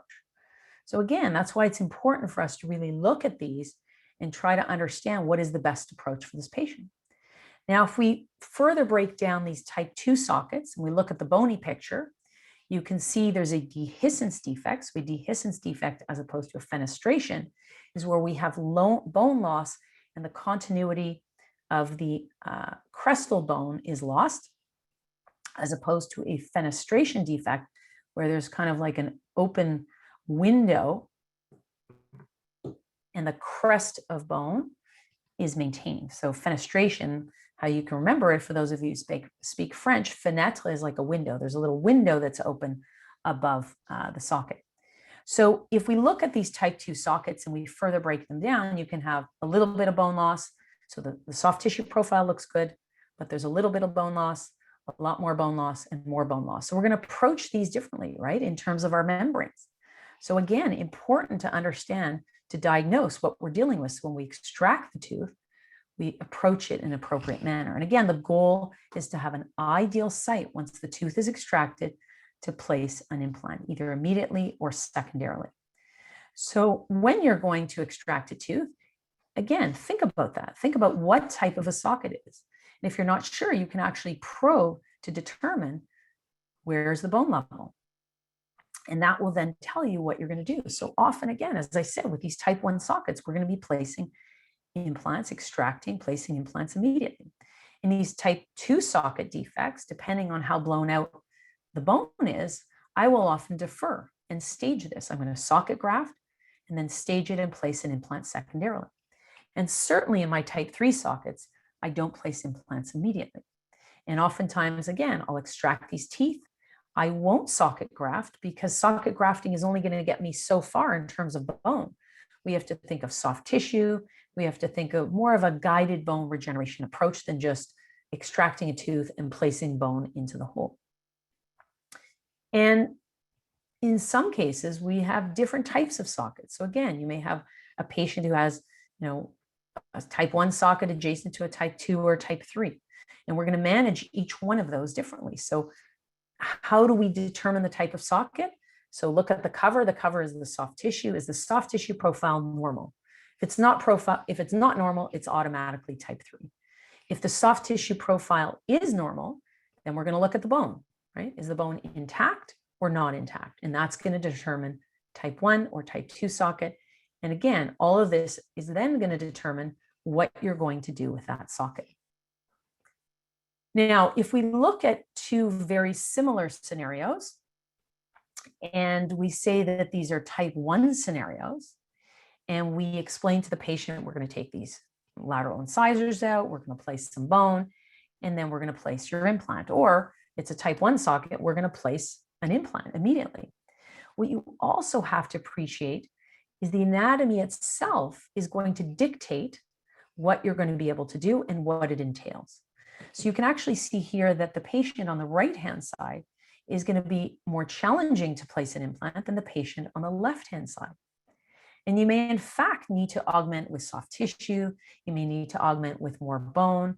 So it's important to understand that even though we socket graft in an ideal type 1 socket, we may need some adjunctive procedures such as soft tissue or bone, either at the time, certainly at the time when the implant is placed, because we have to actually graft the gap between the implant and the socket wall. But if we're staging the approach, you may also need to add bone or soft tissue. So again, when you're going to extract the tooth and you're going to do a socket graft, it's important to talk to the patient and say, I'm going to place bone into the socket to help minimize the bone resorption. But you need to understand, and they sign off so they don't think that your approach was incorrect or you messed up. I need you to understand that we may need to still do some bone grafting and soft tissue work when you have the implant placed. So they go into that understanding that there may be more of this in the future. So let's take a look at this scenario. This is a patient who was referred, super anxious patient. It was truly the end of the world to have this tooth extracted. And so I explained to her that we can extract this tooth. There's a very good chance that we can place the implant at the same time. So what I want to understand is the soft tissue profile look good. This patient had a high smile line. What does the bone look like?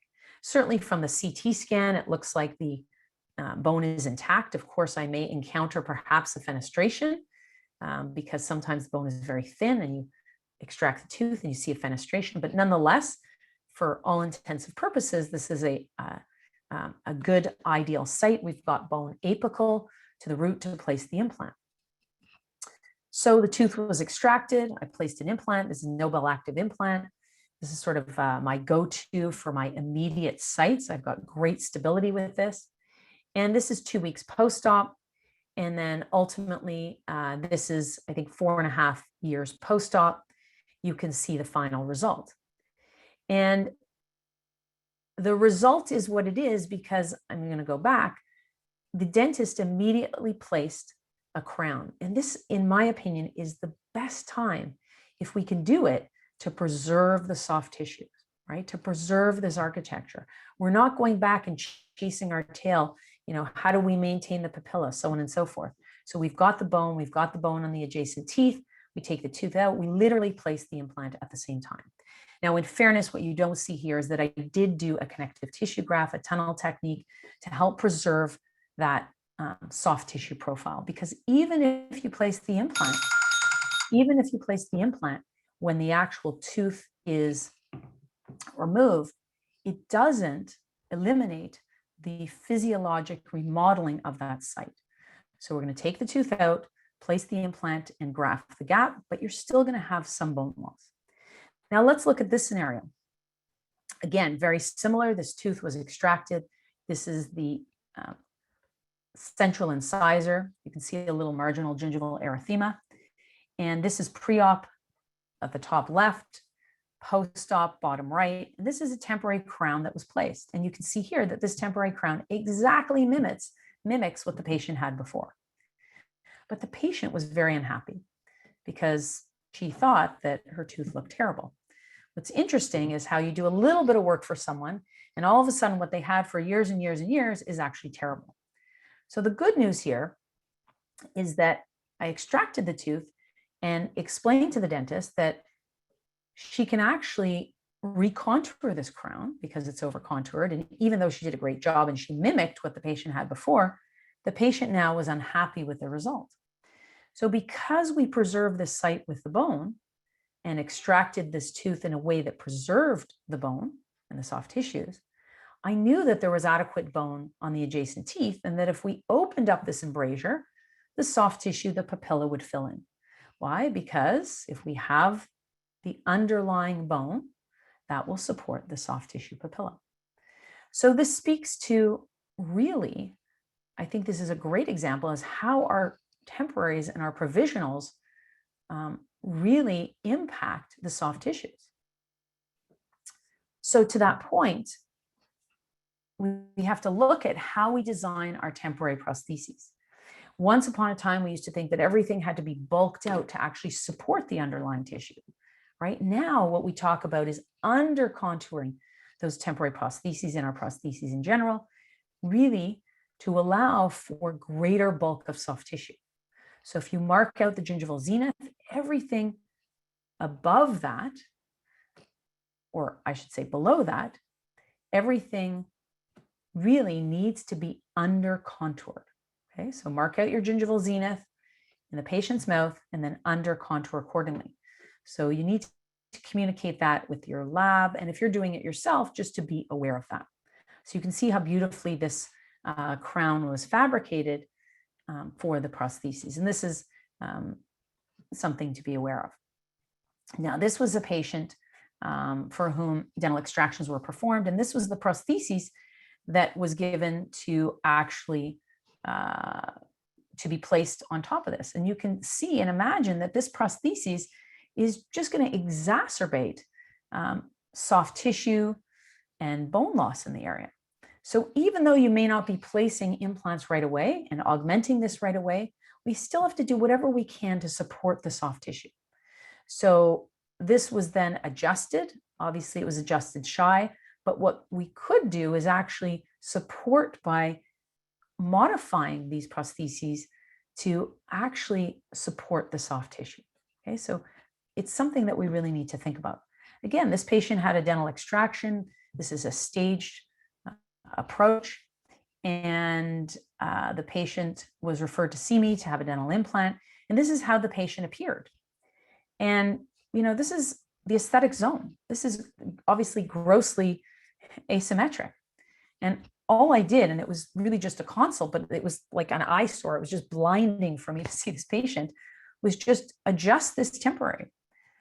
So we really need to take the time to understand that we're setting the tone, not just from a surgical perspective and what we do surgically, how we extract the tooth, how we manage the socket, but also how we temporize this, either immediately or temporize this for stage secondary placement of implants. Now, with regard to the placement of immediate implants, this doesn't mean it can only be done in the aesthetic zone, but obviously we can place immediate implants in molar sites, premolar sites. We just have to look at the regional anatomy. So as long as there's no apical infection or regional infection, The soft tissues look good. There's no recession. We have bone either apical or within the interseptum that we can use, and we can get good primary stability of the implant. We can place implants whenever we extract the teeth. So really, whenever I have a patient for whom I extract a tooth, this is a discussion we talk about consistently. We don't sort of say, let's just take the tooth out and then we'll talk about how we're going to replace this tooth later. We have a thoughtful discussion about really what is the next step and what's the best approach to getting to that next step, which is replacement with a dental implant in most cases. So again, here, it's really just looking at how much bone do I have to work with and how do I navigate this procedure? But just because it's a posterior mandible doesn't mean we can't place immediate implants. So in today's day and age, I'm always really surprised to hear that people don't believe in immediate implants and immediate temporization. The good news is it's actually not a religion. It's just a fact. And the fact is that we do have the data to support that immediate implants and temporization can actually achieve great long-term, short-term, and long-term results. But case selection is crucial. Now, if we go all the way back to 2007, which feels like a really long time ago, and we look at this Cochrane collaboration, and they looked at interventions for replacing missing teeth and different times for loading dental implants in 2007. This article states that it is possible to successfully load dental implants immediately or early after their placement in selected patients, though not all clinicians may achieve optimal results. So that's a mouthful in itself. Remember what I said about leaving our ego at the door, learning, understanding what we can do. The next point is that high degree of primary stability is one of the prerequisites for success. So even in 2007, we were talking about, you know what, this can work.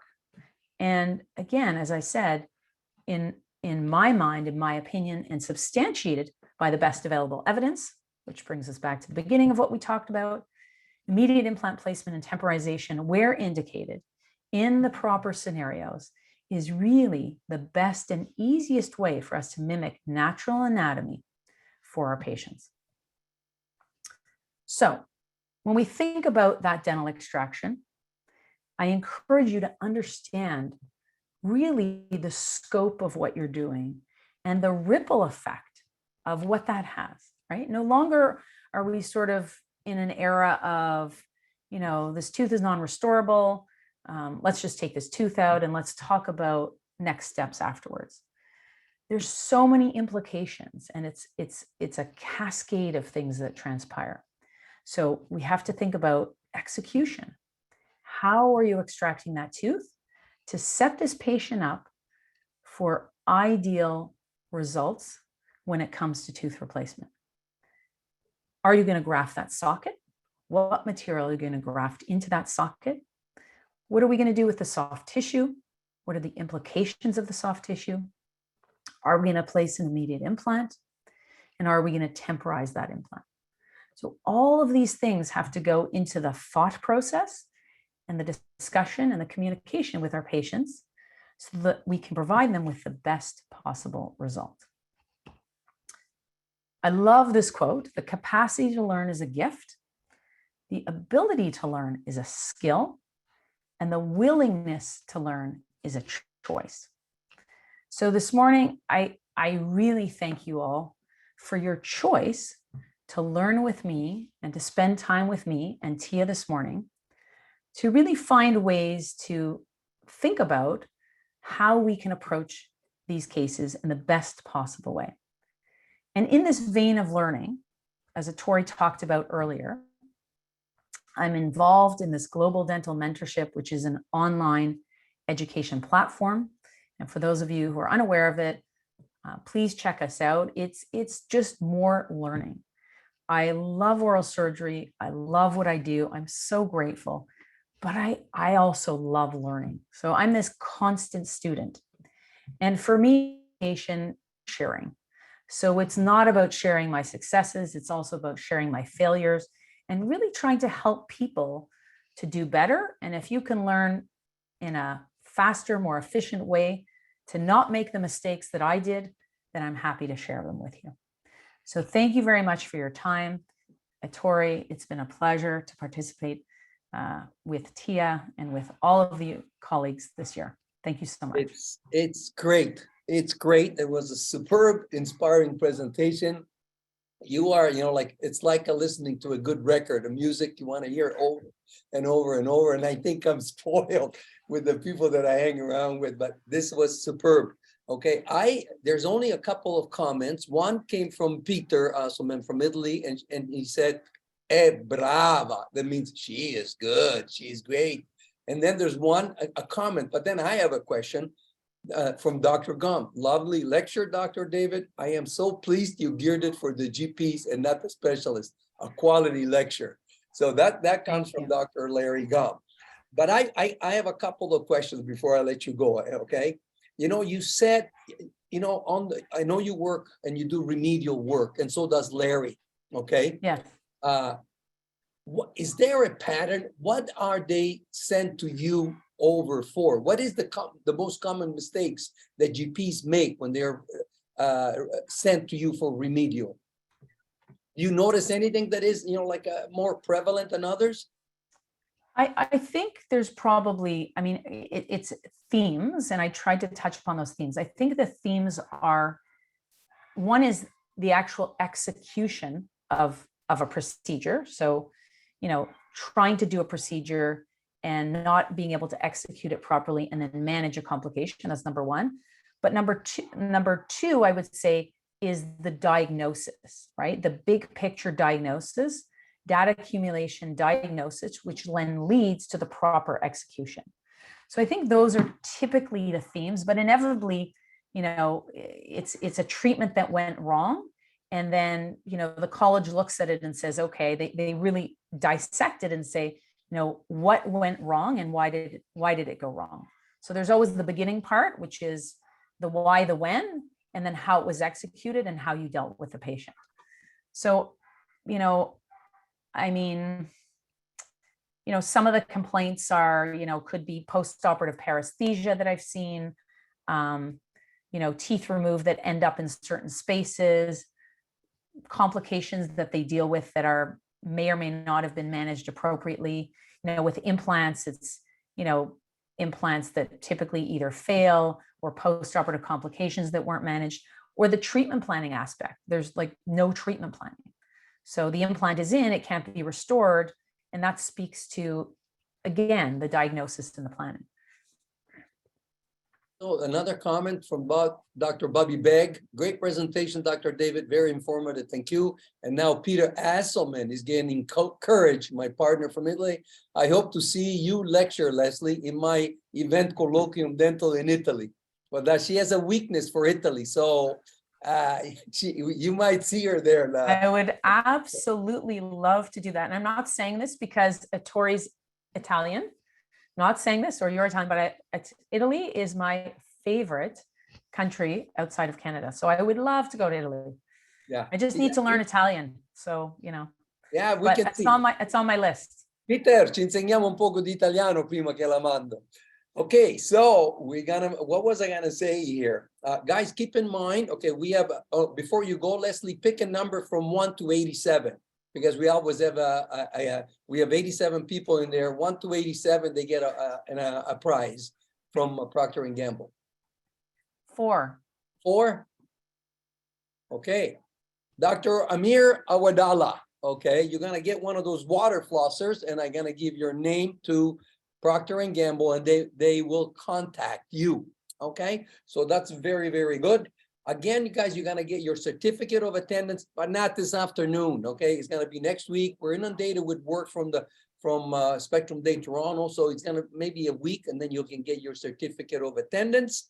It's also the lecture is also on demand for TIA members. You can go in, and we usually give you a link the last 1 week so you can review. If there's something that you want to review, by all means, just phone the office. We'll send you the link. It only lasts a week. And then you can see it again. Okay, so thank you very much. We'll talk to you soon, Lesley. I know how busy you are, but I know that you make time for your friends. Thank you very much. Thank you. It's my pleasure. Thanks a lot, Tori. Okay, thanks. Bye-bye. Now we're gonna go to Shaw, and there's Shauna again. Shauna, how are you? Good. How are you? I'm great. Busy. Very You know, like, nice. it's so Very nice to be here busy. again. I heard Spectrum was fabulous.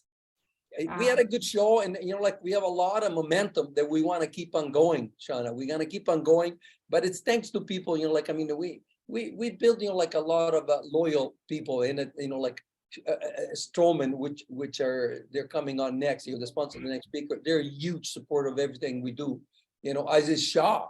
You know, like I mean, you know, Ali sent me a list of what he wants to do next year, and I said, "Holy God, are we going know. again together or what?" You know, We it's need to hire unbelievable. some people for all the events that we participate in. Yeah, anyways, tell us a little bit about Shaw, what's going on. All right. So thanks, Tori, for the introduction. And thank you, Dr. David, for your presentation. It was fabulous. I do want to start out by letting everybody know that our single implant lab fees start at $405. If anyone wants more information or a price list, I will have my contact information as well as some emails where you can reach out to myself or the head office. We have been serving the community for over 77 years. Shaw is a full service digital laboratory, very experienced in all aspects of lab. 4 locations are GTA, Kingston, London, and Ottawa. Here's a visual of, you get an idea of how big our teams are. Ottawa's at the top, then London, Kingston, and GTA. We are a recognized leader in implant restorative. So this was a really good course for us to be associated with, speaking on implants. If you'd like to take a tour of our head office in Toronto or any lab location, you can scan the QR code and someone will be in touch with you. And we'd love to have you visit all of our locations. And if you haven't tried us, by all means, we would really appreciate an opportunity to work with each and every one of you on this webinar today. Here's my information. I will post it in the chat. Once again, thank you very much. Follow us on social media. We are on LinkedIn, Facebook, Instagram. We have YouTube webinars, and thanks everyone. Enjoy the rest of the day. Thank you. And now I see my friend Alex Fowler here. You know, like again, let me remind you, you know, the course that we have with Dr. Lesley David is the MIT course is sponsored by Stroman, Neodent Group, and Nobel. So after the didactic occurs, you choose what hands-on you want to do. Okay, so and we have the dates we're going to promote it, and I think, you know, like I'm not a dentist, but I know that these guys are they use both. Okay, so whenever you go, it's gonna be, you know, like you're gonna get what you pay for. So it's gonna be either Stroman or Nobel, and the courses are differentiated. Having said that, because I'm also partner in this initiative, are there other implant companies that would like to run in? Yes, you know, like we get calls all the time, but no. Alex, I can't hear you. Can you hear me now? Yes, now I can hear you. Anyways, Alex, I wanna thank you very much for, you know, like what you guys do. You sponsor so much everything we do, and we always count on you to provide the education. So a few words, you know, like on what's going on with Stroman Neodent, and then we're gonna go to Milan. Awesome. Thanks, Tori. I know you say you're not a dentist, but I think you could fool people by the amount of education you've been involved in. You could probably be a great dentist. So something to consider maybe in the next life. I do extractions on part-time. Like from what I learned from Larry and what I learned from Lesley, I tell you something. Go ahead. That's great. So for those who don't know me, my name is Alex Fuller. I'm the regional sales director for Stroman Group, covering the Neodent, Stroman, and digital brands in the GTA in Central Ontario. First off, just congratulations to you, Tori, on another successful Spectrum Day. Every year you pull it off with amazing success. So it was a great event. I'm glad to be there. Thanks to both our speakers today. Dr. David is unbelievably special when she speaks. I think you nailed it by saying she's like a good record. She is. She's awesome to listen to. Always puts on a great event.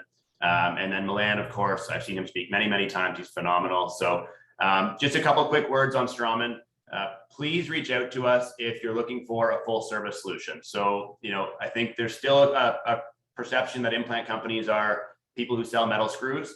But in the last, 5-10 years, we've really become a true partner of helping you from start to finish, planning your cases, scanning your cases, designing surgically, prosthetically, whether you're placing your first implant or your 3,000th implant.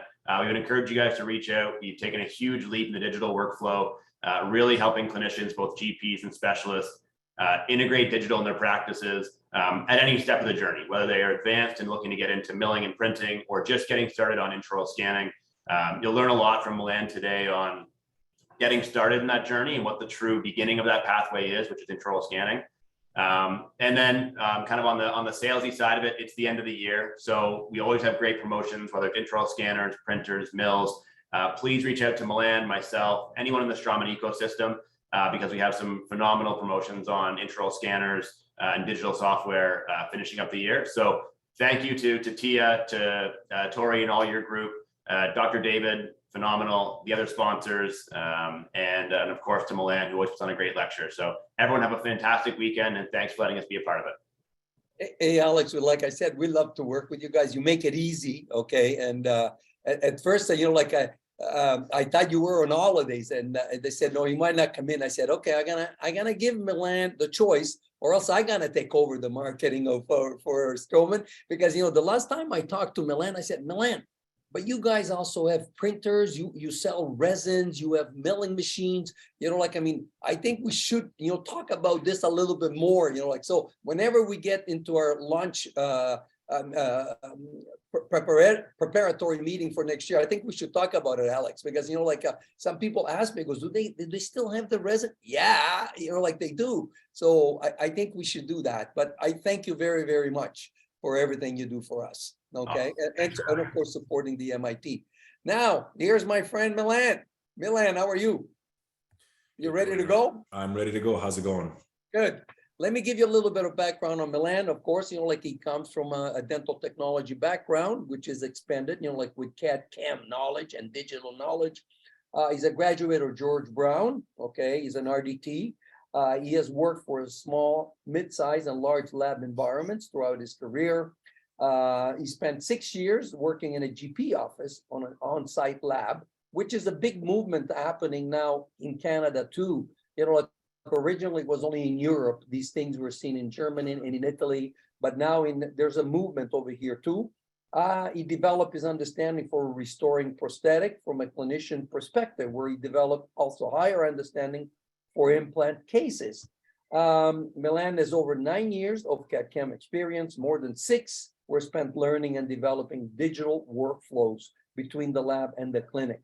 And that's, by the way, I am happy that everybody, Milan, has recognized the success of Spectrum Day Toronto, because, the success started, that was my failure. I usually don't like to eat mud pie, and I always say, look, we're the best. I know my magazines are the best. There's nothing like our photography, our content. They come from Italy, they come from Germany, they come from Japan. We have accessibility to the best knowledge available. But the Spectrum Day was always huge percentage of technicians, okay?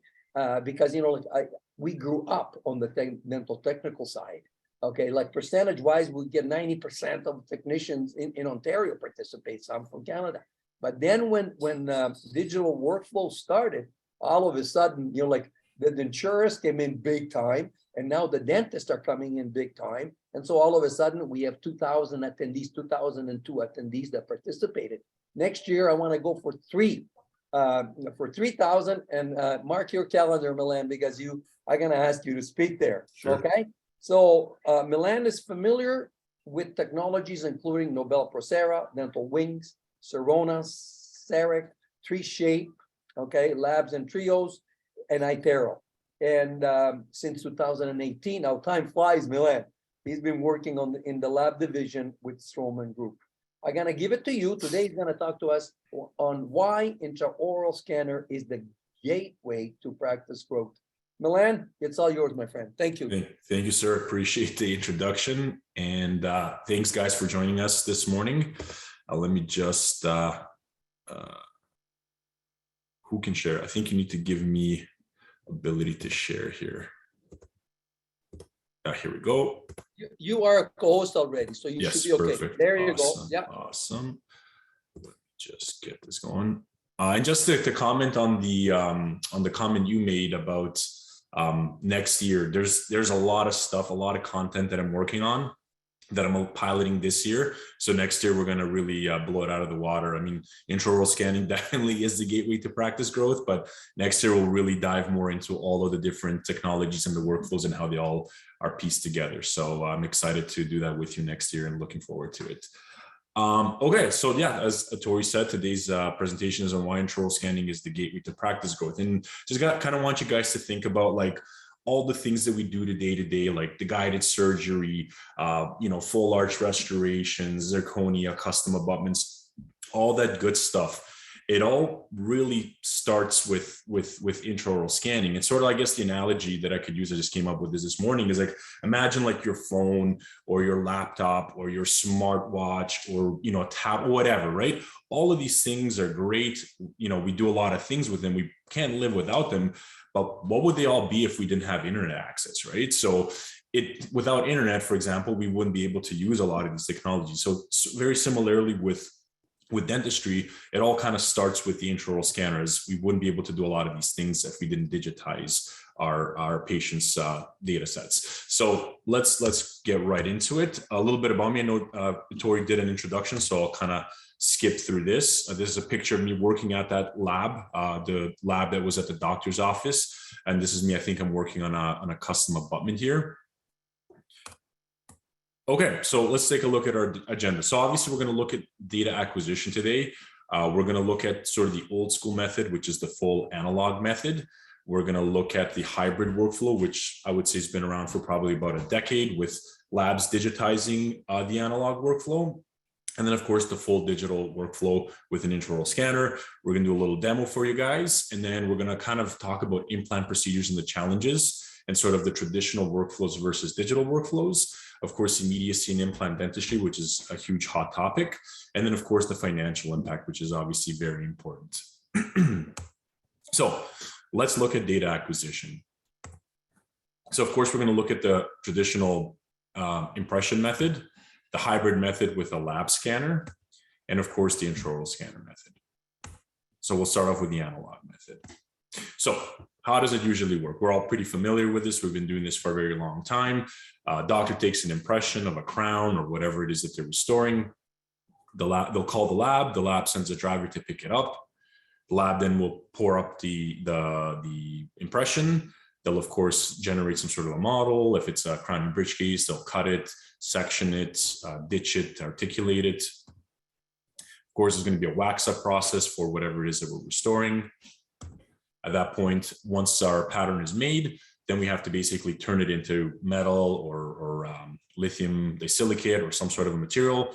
So we'll sprue it and kind of put it on this sort of pattern former, and then we'll pour our investment. Once that's done and it's set, then we have to cast, right? So we'll cast metal or we'll press some sort of glass ceramic. And then, of course, once that's cooled, we have to divest it. So this is our pattern essentially now in our final material. You can see here it's in the investment. So now we have to basically break it open and take it out. Of course, there's some adjusting that needs to be done. We need to fit it to the model. Of course, last but not least is the characterization stage. So we got to put some porcelain on it. Maybe we're going to do a bit of staining glaze, depending on what it is.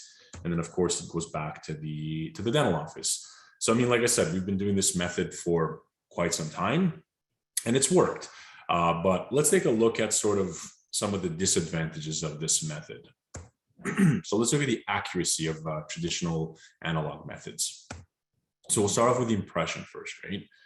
So if we look at the impression material, there's the particle size, right? So depending on the particle size of that impression material, that's as accurate as your model can be. So on average, I think a PVS material is anywhere between 15 to 25 microns. So the micron size of that particle will basically be the minimum accuracy that your model can be poured to. Expansion, right? When you mix the materials, they go through an exothermic reaction. There's a little bit of expansion. Obviously, the manufacturers do a very good job at controlling that, but there's always going to be a little bit of that, which will affect the accuracy as well. Accuracy of the mix. Did you use enough, A to B catalyst with the base? Did you mix it well enough, right? Or did you kind of not mix it well enough? So this will, of course, affect the setting and sort of the accuracy of your impression material as well.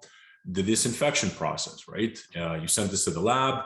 Did the lab use the proper disinfection protocol, or did they use an agent that could have potentially deformed and the impression and kind of made it unusable, right?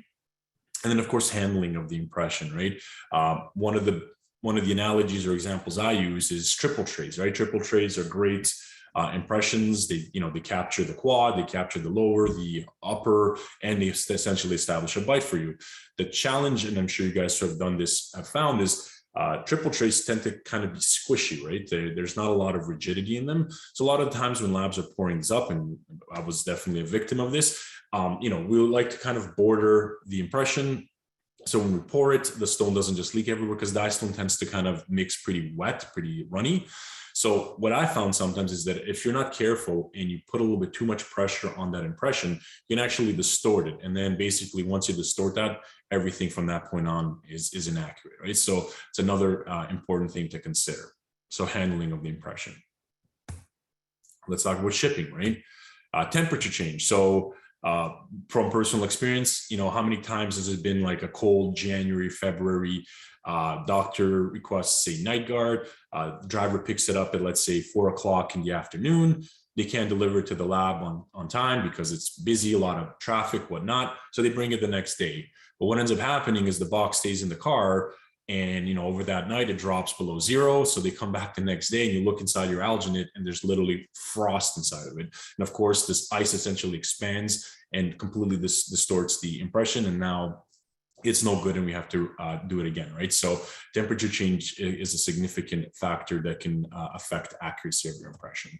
Physical movement, right? Maybe the driver is in a rush, box falls, the impression post moves, something gets dislodged. So physical movement could, of course, also play a significant role. Or like how many times, you're at the lab, you open the box and it's a model and there's teeth broken. You're like, you call the doc and the doc's like, nope, it was all in one piece. And then this is sort of like, well, what happened along the transit, right?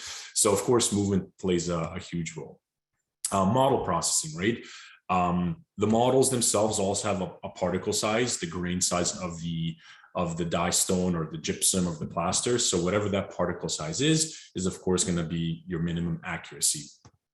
Expansion, gypsum, dye stones, plasters, they all go through an exothermic reaction. They get really, really hot, they expand and then eventually contract. Like I said, manufacturers do quite a good job at controlling this, but it's not perfect. And so there's always going to be a little bit of an expansion that, you have to consider when you're pouring up models. Accuracy of the mix as well. Did you use enough water to powder liquid? So did you use, in this particular instance, was it 10 millimeters to 100 grams of powder? Or was it just you kind of eyeball it, right? If you eyeball it, you're not following the manufacturer's direction, so you're not going to get an accurate model as the manufacturer indicated. And that's the water powder ratio. Same thing with the accuracy of the mix. Did you use a vacuum mixer specifically for dye stone? Dye stone is an interesting material that if you mix it by hand, sometimes the wettability of the material isn't the best. So what you'll find like dry spots. So that's why it's highly recommended to use a vacuum mixer where it'll actually mix the water and the powder really, really well. So if you didn't wet your powder well enough, you're obviously not going to get an accurate model. And finally, the wax process, right? Wax stability, just think about this, right? Wax is a solid, then we heat it up to basically a liquid. We build whatever pattern we want, and then it cools back to a solid. So there's a lot of expansion and contraction occurring here. And so that affects the stability of the wax. One of the interesting things, traditionally speaking, is, anything that was more than a 3-unit bridge in a lot of the labs, they'd basically have to cut after it was cast. And so there's 2 reasons why to this. One of the reasons is that wax, when it heats up, it expands and you wax up your pattern, and then it cools and then it contracts. Now in your model, because your model is very rigid, you're not going to notice this. But as soon as you take your wax off, it kind of relaxes and it'll kind of deform. Now, because it's wax and it's soft, a lot of times when you put it back on your model, you're not forcing it, but you're not even realizing that you're basically forcing it back on the model, unless it's like a really big kind of distortion. You won't even really notice it. But what ends up happening is once you cast that in a rigid material like metal, and then you try to fit it, all of a sudden you notice that you have a rocking bridge. So the technique to basically casting metal is a very sensitive one, and there's a lot of protocols that you really need to consider and do in order to actually achieve a non-rocking bridge. Investment material accuracy is very similar to the model processing. Essentially, investment material is similar to a plaster, except it's got some different properties. So the particle size, expansion, accuracy, mixed, and of course the powder and the liquid ratio is going to be a factor. And then of course metal expansion and shrinkage, right? Sort of similar to the wax. We're heating up the metal or a glass ceramic to a molten liquid state, which it expands, and then once it goes into the pattern, it shrinks. It will then, of course, put some stress on that investment, and of course, it'll change its dimension a little bit as well. So once again, that's why it's super important that your investment material accuracy is correct, and all these other things along the way. And then, of course, the divesting process, right? You saw what it looks like. It's basically a little cylinder of investment material, and your pattern is essentially trapped inside. So what you have to do is you have to basically make it come out. So you can use like little snippers. Some people kind of bang it with a hammer a little bit just to get it broken. So that's a pretty aggressive process in itself. But let's assume that you don't harm it at all with that process. And all of a sudden you have your pattern with a bunch of stuck on investment material. So the best way to get rid of that is through a sandblaster roll. Sandblaster beads have a specific size, and every time those beads hit your pattern, not only are they removing the investment material, they're also removing a little bit of the metal or the glass ceramic or whatever it is that you cast. So once again, that'll affect the accuracy of how that pattern sits on the model. Okay, so we can see there's a lot of different things going on here. It's, you know, when you kind of think about it, it's almost a miracle that we actually get cases to seed, and we've been successful with it for such a long time. But like I said, we have done this for a really long time, and so we've kind of figured it out. But I think there's much better ways in today's day and age to really, you know, do dentistry. So let's take a look at the lab scanner method. And I think this method's been around probably for over a decade. Labs have really adopted digital really early on. And so kind of let's take a look at what that looks like. So the lab scanner method, everything kind of starts off exactly the same, right? We still have an impression that the doctor takes. It still gets picked up by the driver and gets delivered to the lab. There's still a model processing aspect of it. But this is where things start to change. Once the model is made, this is where then the lab will take that model and scan it and basically take that physical data and turn it into virtual data and kind of put it into a computer and into computer software, right? So once it's scanned, it goes into the computer software, some sort of CAD/CAM software where they'll design the crown or whatever restoration is that we're working on. Once it's designed, it'll then be milled out of whether it be zirconia or some sort of glass ceramic or whatever material. If it is zirconia, it needs to be sintered. And then of course, once we're ready, you know, once the material is ready to go, then we once again have to do some adjusting. And last but not least, some staining, glazing, or porcelain buildup. And then of course that gets sent back to the lab or to the doctor's office. So let's take a look at the accuracy of the lab scan method. So the impression, once again, we'll kind of quickly go over this. All the same principles apply as the traditional analog method. Of course, there's still a shipping that needs to be considered. And of course, the model processing.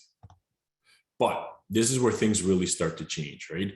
Once you start scanning that case, you can capture that model at about 5 to 10 microns. The lab scanners are actually quite accurate, more accurate than intraoral scanners actually. And once you digitize that data, assuming that your model is very accurate, that data basically won't change. It's kind of captured in the scanner, and it basically won't change until you really get to the manufacturing process. But you can see it gets captured at a very high accuracy of 5 to 10 microns. And then of course, if you're milling a restoration, once again, desktop mills are quite accurate. They can mill at 5 to 10 microns. Some of the more expensive mills can mill more even accurately, but 5 to 10 microns is quite acceptable for your day-to-day type restorations. And so you can see how much more accurate we're getting just by basically changing out the data acquisition aspect of the model and sort of the manufacturing process. And then now, of course, save the best for last, the intraoral scanner method. So with the intraoral scanner method, it's obviously doctor acquires an intraoral scanner. So they scan the patient. Now what's unique here is now there's no more delivery, right? The scan basically gets sent directly to the lab. So we save some time on that regard, and of course save shipping charges. So once again, kind of like the lab scanner method, we're actually going directly to the source. So we're going directly to the patient. Their teeth are what they are. That's as accurate as we want them. And so now our intraoral scanner, as accurate as it is going to capture that information. Once that information is captured at whatever accuracy that is, that information now does not get changed until the manufacturing process. And this is where the uniqueness of intraoral scanning is, right? So if you have a really highly accurate intraoral scanner, nothing will change with that data until you literally get to the manufacturing process. Because once it's sent to the lab and it goes into their lab software, there's no changes there. It's just the data that's been captured. The crown gets virtually designed on that non-changing data. And then of course we get to the manufacturing process where we're going to mill our crown. And of course, if it's zirconia, it's going to be sintered. We might need to print some models. So we'll have a 3D printer to print our models with. And then of course, there's still going to be an adjustment phase where we're going to have to adjust the crown and do some sort of final touches. And then one-way shipping to the doctor's office. So let's take a look at the accuracy of this method. So as I was saying earlier, right? Once the data is captured, it's unchanging. So most intraoral scanners capture at around 7 to 15 microns. They're actually getting a lot better than this. I think the latest scanners can capture at around like 4.9 micron accuracy. So we're getting as good as the lab scanners. So once that data is captured at that 7 to 15 micron accuracy, it doesn't really change until we get to the manufacturing, right?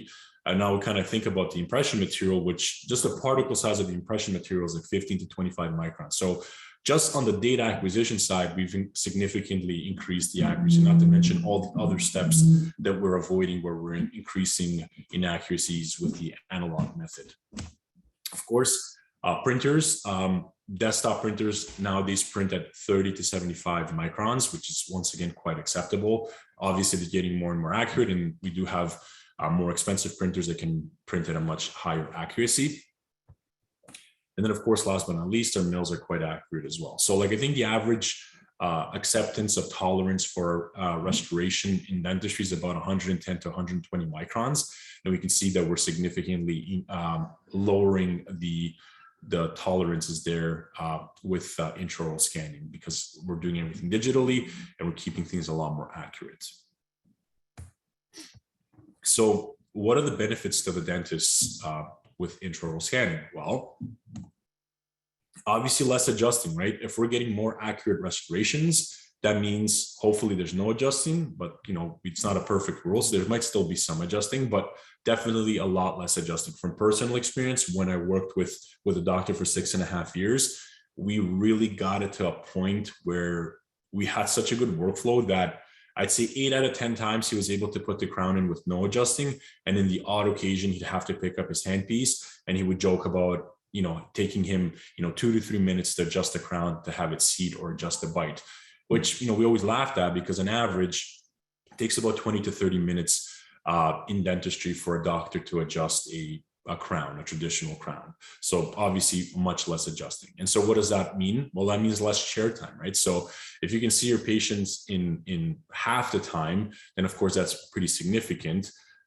which, means that you can see more patients potentially that day. Of course, it means less appointments, right? If our crowns or our restorations are more accurate, the remakes become less frequent as well. And so now we don't have to think about as many appointments for our patients, which opens up our schedule for newer patients for new processes. once again, yeah, more patient potential, and of course, more growth potential. So basically by increasing our accuracy, by reducing the chair time and the appointments, we're able to now see more patients in the year, which of course will mean more growth potential for us. And of course, increased profitability per case per year, because we're spending less time per case per patient. So I think it's important to look at the return on investment with a lot of technology. You know, this is something I always looked at, and it's sometimes difficult to do. And so I kind of propose a little ROI calculator here for you guys. I don't want to say this is sort of like, this is it and this is how it is, but I think it's at least a good starting point to kind of start thinking about what that kind of looks like on my day-to-day and what this is actually going to cost me, and where I'm going to be saving any money, if at all, right? So once again, in the lab, I always kind of used to question this, like, okay, I'm going to buy a mill for $50,000. What's the return on investment? Certain technologies are a lot more difficult to figure out what the ROI is, but I think with intraoral scanning, it's a lot more straightforward. So I'll kind of go into it and kind of give you guys my perspective on it. Okay, so basically it's an Excel calculator I created. There's a lot of calculators online. I'm not a huge fan because I feel like they do leave a lot of important information out, where you're like, well, you kind of enter like, I do a crown a year, and it's like, yeah, you're saving $10,000 a year. It's like, oh, okay, but how? So for me, it's important to understand all the numbers. And so I did my best here to kind of get a sort of a general idea. And kind of paint a picture, if you will, of sort of what that looks like. So obviously we have two different methods. We have the analog method with taking a traditional impression. And then of course we have the digital method with an intraoral scanner. So a part of this ROI calculator is actually spend a lot of time going to restorative doctors' offices and asking a lot of questions as far as like, what does an average appointment take? How much does the impression material cost? And so on and so forth. So on average, from what I found in my research, is that an average impression appointment for a crown and bridge crown is usually about an hour, give or take. Okay, fine. There's an hourly rate that we have to associate to that. So what I did was I did some research, and I found that the average dentist salary in Ontario is about $150,000 to $200,000 a year, which works out roughly to $75 to $100 hourly. Now, of course, I would assuming this is for more of an associate. As a business owner, that obviously will range depending on how successful your business is. But let's just stick with that $75 to $100 an hour for the doctor fee. If let's assume it's an associate doing this, then of course there's your assistant salary, who's going to be partaking in the process as well. And once again, average salary for an assistant in Ontario is about $40,000 to $52,000 a year. And that works out to about $20 to $25 an hour. So once again, keep in mind, I pulled this research probably a year ago, maybe even 2 years ago. I know things have changed in the dental industry a lot. So I know that these numbers could actually probably even be a little bit higher now, but regardless. So our hourly rate, let's put on the high end, is about $125 an hour, considering our doctor fee and our assistant fee, right? Once again, this could vary for everyone, but let's just use a number as an example, right? To kind of go somewhere. Now, material costs. I talked to, once again, a lot of restorative doctors, asked them, hey, what does an average impression material cost for a traditional crown and bridge type restoration? And they said anywhere between $45 to $55 in impression material, the impression itself. So I was like, okay, so let's just use a nice round number, about $50. Most of them seem to agree. Okay, that's a fair number. Now, components, this would be, once again, this is obviously a static image, but I do have a live calculator. So if you guys have any questions or you want to run through the calculator with me, by all means, you can reach out to me after and we can kind of run through that exercise. But in this particular scenario, I felt let's keep things simple. So I took the impression components out. We're not working on an implant case here. We're just working on a traditional crown and bridge case. We'll leave that at $0. And then of course we need a number of impressions a month. So let's say 20 impressions a month. That's about a crown a day. An average doctor says that's pretty reasonable. So we stuck with 20, right? Once again, this could vary for each and every one of you. But once again, we're kind of just using a default number to get something on paper. So when we run the numbers, we're looking at about $175 per impression appointment that is costing the business. It's about $3,500 a month. And we're looking at about $42,000 a year. So this is what the business is essentially paying excuse me, a year in impression appointments for crown and bridge type cases. Not mind you, we're not even talking about night guards or anything else that you would be taking impressions with. This is specifically just crown and bridge. So, okay, cool. That's the analog. Now let's move over to the digital. With digital, and I'll show you guys the demo, I would argue once you get very proficient with your scanner, you can cut that impression appointment down in half. So we're going to put half an hour. Hourly rate, of course, doesn't change. Material costs, now most manufacturers tell you, well, it's free, you're not really paying for anything. That's not really accurate. So I think it's important to be transparent. These tips do cost something. So I kind of ran an average. You're looking at anywhere between just under $1 to about $1.50, and then with some other manufacturers, maybe a little bit more. Maybe you're looking at closer to $5. With all the scanners that we sell, you're not going to be paying more than $1.50 per scan. So essentially, the tips you can use the tips a certain amount of time. So the math works out to about $1.50 a scan. So I think it's important to mention that because there is a cost associated to the tip. So about $1.50 a scan per tip.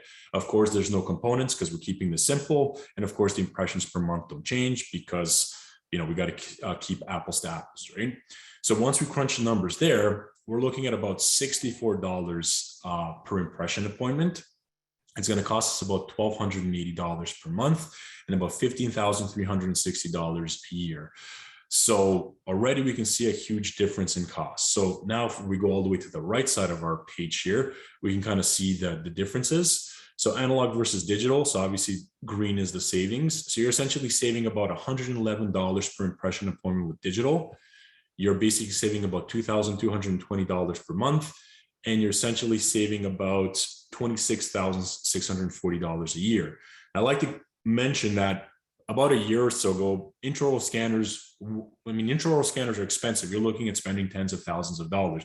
What I will say is in that this year in specific, intraoral scanners, especially as the months go and we get closer to the end of the year, intraoral scanners have significantly dropped in price with a lot of different manufacturers. So I feel very confident in saying that for $26,000, you can get a very, very good scanner that'll meet all your needs. So essentially, with the savings, you can basically pay for that scanner. So the scanner pays itself off in a year, and then the next year, essentially saving yourself $26,000. So once again, just a food for thought. There's many different ways we can kind of approach this, but I felt it was important to kind of dive in and really look at sort of what the return on investment looks like for something like an intraoral scanner. Okay, so now we'll do a quick demo. Awesome. Let me share my screen here. You stopped sharing. Okay. Yep, I'm sharing the other. Can you guys see the other screen? Thank you. No worries. I just got to toggle between the scanner and the presentation because I used to do a video, and then videos are kind of lame. And I was like, hey, let's do a real live demo. So we're gonna do a real life demo. We're gonna do it with our Trios 4 scanner here. And this is basically the 3Shape platform. So very simple. To start a new case, we're going to click new patient. We'll use me as an example.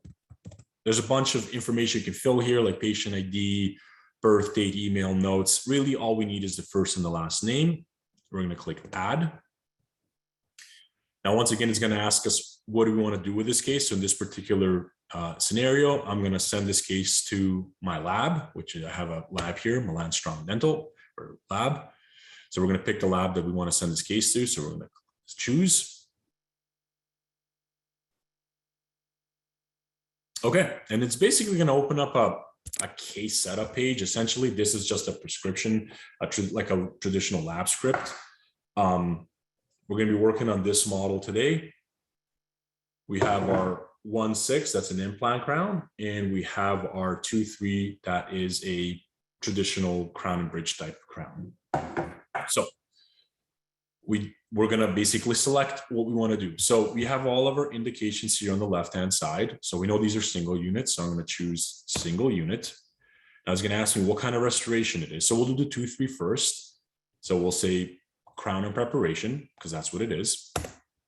And we're going to choose tooth 2.3. Okay, now it's highlighted and we get a little check mark here. So now we're going to go to material. Well, let's say because it's an anterior, Emax is a nice material aesthetic. Let's go with Emax. We got a check mark. And last but not least, it's going to ask us for the shade. So let's say, I don't know, you don't have to choose this right now, but let's say for this demo purpose, we'll say A2. And we're going to click save. And now that's locked in. Now for our 1.6, once again, we're going to go to single unit. We have a few different implant options. The most popular obviously is a screw retained crown, so I'll choose that. We'll choose our tooth 1.6, little check mark. Now it's going to ask us for the implant, right? Obviously, there's many different implant systems on the market, and you can see here we have the whole library of them. This particular one happens to be a Straumann. So once we know what the manufacturer is, then we also know what specific system with that manufacturer it is. So I know this one happens to be a bone level. And then last but not least, the connection. What is the platform that we're working on? So I know this one happens to be our regular CrossFit. And then of course the material. What material do we want this crown made of? I'd say zirconia monolithic for our 1.6 is a pretty good one. So let's choose that. And of course our shade. So let's say A2 is good. Once we're happy with that, we're going to click save.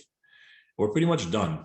There are some other things here on the right-hand side that you can do. You can add case instructions. You can attach photos, add other scans that might have been from done before, and so on and so forth. The only other thing we want to do is just the date that we want this back by. So let's say we want this back by next Friday. We'll click set, and we're ready to go. Now we're going to click next, and it's going to take us to the scan page. Awesome. Okay. So I don't know if you guys can see it. Let me see if I can move this thing. I think I can. There's a bar here. Yeah, okay, let's do this. Perfect. Yeah, so in the upper middle of the screen, there's a taskbar here. And basically that taskbar is letting you know what the steps are, right? So right now our lower is highlighted. Then we're going to go to the upper, our scan body, and so on and so forth. Okay. So it says our scanner is now ready. Scan the lower. So that's what we'll do. So the scanner's got a button on the top here. We're going to push that button and we're going to start scanning. The scan protocol is pretty straightforward. We're going to start on the occlusal, left or right, it doesn't really matter. We're going to occlusal. We're going to work our way to the lingual, and then we're going to work our way to the facial. So I'm going to push the scanner button, click it once, and we're going to start scanning. Once I get to my anterior, I tend to like to do a bit of a rocking motion. This helps with the stitching because, of course, anterior teeth have less surface area. Roll this over to the lingual. Roll this over to the buccal.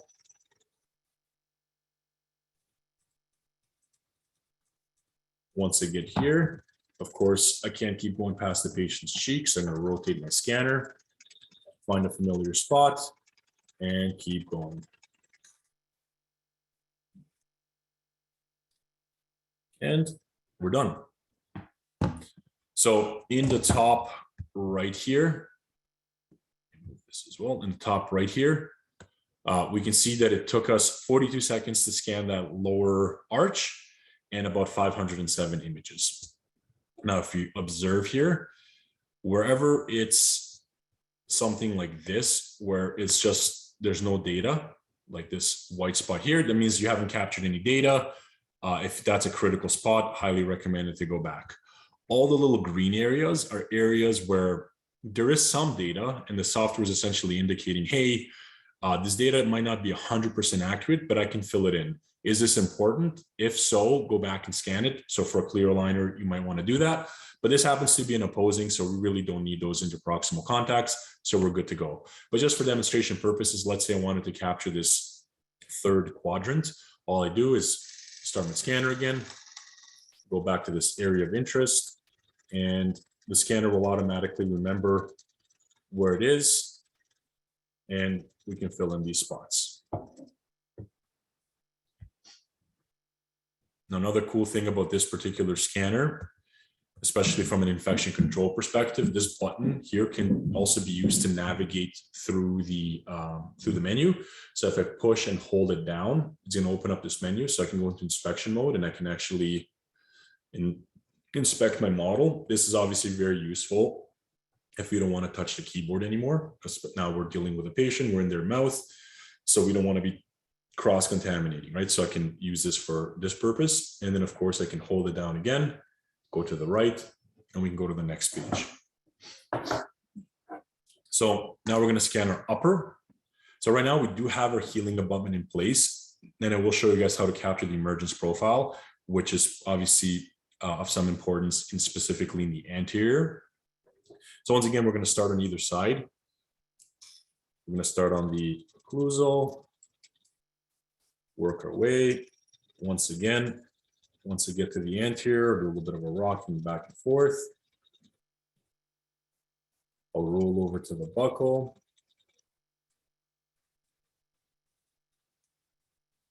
Rotate around.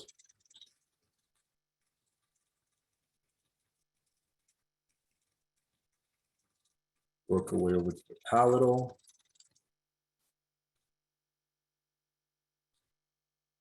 Now you can see I'm not really focused on capturing a lot of the details yet, and that's intended like that. The reason for that is, I'm going to stop here. The reason for that is specifically with the 3Shape scanner, the idea is to capture the so-called anchor. So the idea is focused on the most landmark type locations on the arch. So of course the occlusal is the most obvious, and then of course the buccal and the lingual. So what this allows us to do is allows us to basically capture majority of our scan. And then once majority of that scan is captured, it'll process that data and kind of create this so-called anchor.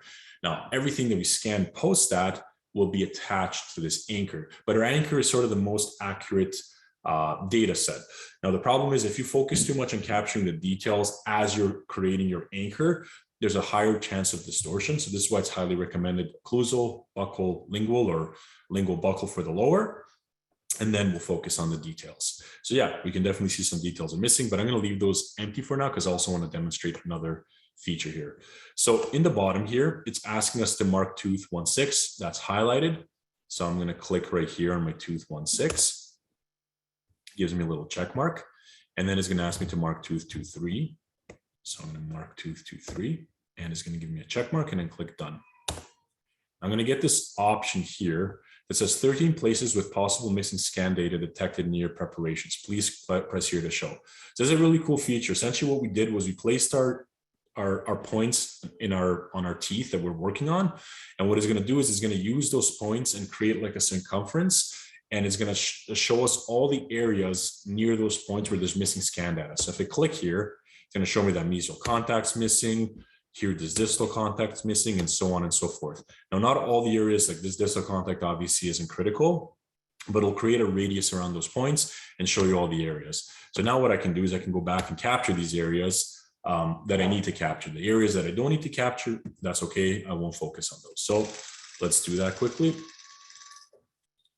So we'll capture mesial contact of this molar.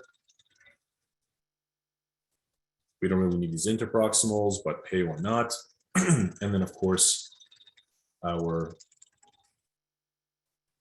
mesial contact here as well.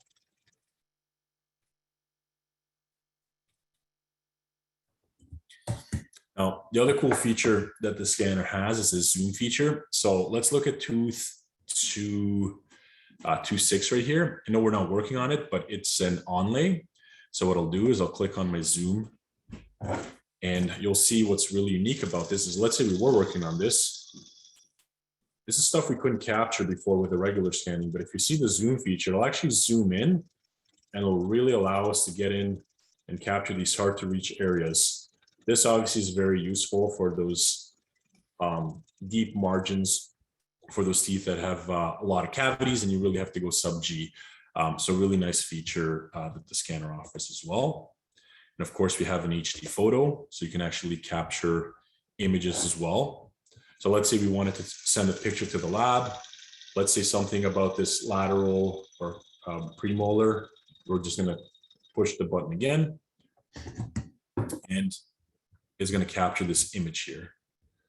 So it's basically taking a JPEG and it's overlaying it over our 3D image. So once again, the lab will receive this information. Maybe there's some hypercalcification or something unique about the anatomy or the color of the teeth, so we can capture that data and send it to the lab. Okay. Last but not least, I will show you guys in this particular maxilla scan how to capture the emergence profile. So right now we have a healing abutment. And one of the biggest challenges when scanning or doing implants in general is that as soon as you take that healing abutment off, you have maybe a minute or two before that gingiva collapses, and it makes it very difficult to replace the healing abutment. So what we'll do is we're going to use this trim tool. So what this trim tool is going to do is actually going to cut away scan data. So I'm going to take the trim tool and I'm going to start painting a brush on this area here. And basically remove this information. So now it's gone. Now we have to rescan it. So what I'll quickly do is I'm going to quickly take my healing abutment off.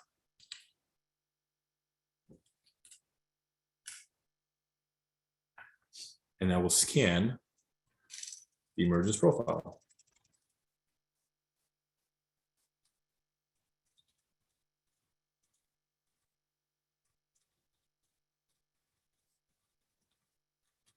Once I'm happy with that, and the reason I do it at this step is because I know the next step is the scan body, which is essentially a digital impression coping. So now I can quickly put my scan body in and basically prevent that tissue from collapsing.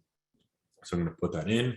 I'm going to screw it into the patient's implant. And at this point, because we cut out that information, we need to remark tooth 16. So I will remark tooth 16. Perfect. It's now marked. And we click done. So the next portion of the scanning is the scan body. So scan bodies are essentially digital impression posts. Every manufacturer will have their own scan body. It looks usually it's either made out of PEEK or titanium or some material of such nature. And it has a unique geometry that will essentially let the lab and their software know what type of implant it is, and then of course the positioning of that implant and the timing of that implant, because obviously that's very important for the restorative. So we're going to just basically go and capture the scan body. So we don't have to scan the whole model again. All we're going to do is just scan the area where we put our scan body in.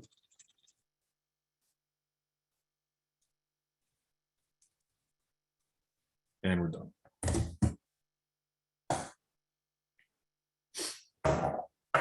Optimize. Awesome. Once we're happy with that, we want to get about 2/3 of our scan body. That's required.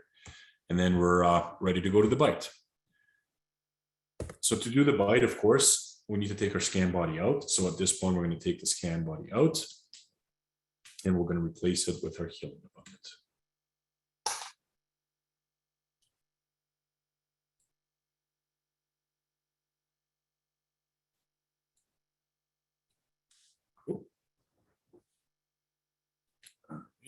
So replace that and ready to go. So we got bite 1 and bite 2. So the first bite, you can see there's a little indication that they want you to start on the right side. So we'll do that first and then we'll go to the left bite. Of course, the scanner can be used for just quadrants. So if we're just working on tooth 16, we didn't have to scan the whole arch. And in that instance, you wouldn't need both bites. So to get the bite, we're going to get the patient to open. We're going to put the scanner in their mouth. We're going to retract the cheek, and then we're going to get the patient to bite down, and we're going to start scanning. So we're going to start around the canines premolar area. We're going to start making our way back. There's a little jingle that you guys probably didn't hear because I did not share my sound, but essentially you'll have an audio notification and a video notification or a visual notification. So the audio makes a little jingle, means that both the upper and the lower have merged. And then of course the visual one is that this blue scan, this new blue scan of the bite, we saw that both the lower merged into it and then the upper merged into it. And essentially what's happening is as you're creating your bite scan, the software is looking for like points. And once it notices that there's enough like data, it'll use its intelligence to basically merge the upper to the bite and then the lower to the bite. And of course, we'll do the same for the other side.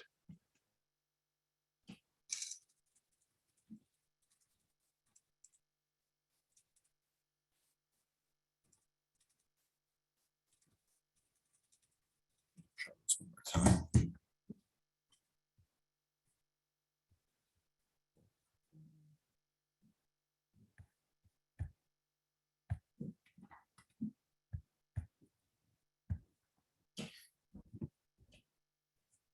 Let's try this one more time.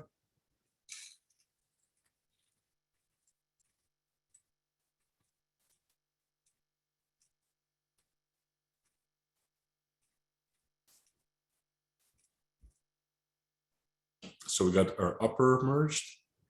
Okay, so I'll leave it here. I think it's important to cover this as well.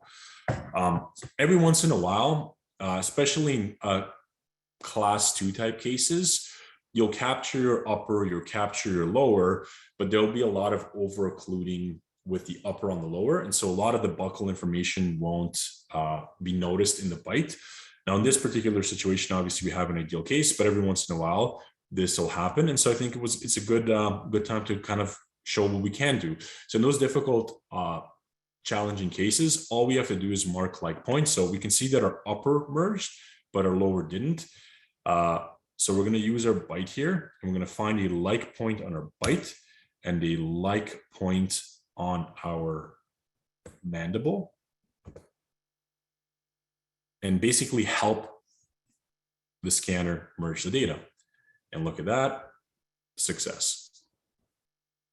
Now this will happen maybe 2 out of 10 times, 1 out of 10 times with more challenging cases, but it's not something that's very common. I think maybe one of the main reasons why this occurred was because I can see here I didn't have I kind of neglected to scan some of the buccal on my mandible. So I'm going to quick or accept manual alignment, and we're good to go. So we got a good bite. So we're done with our scan. We're happy with the results, and we're going to go next.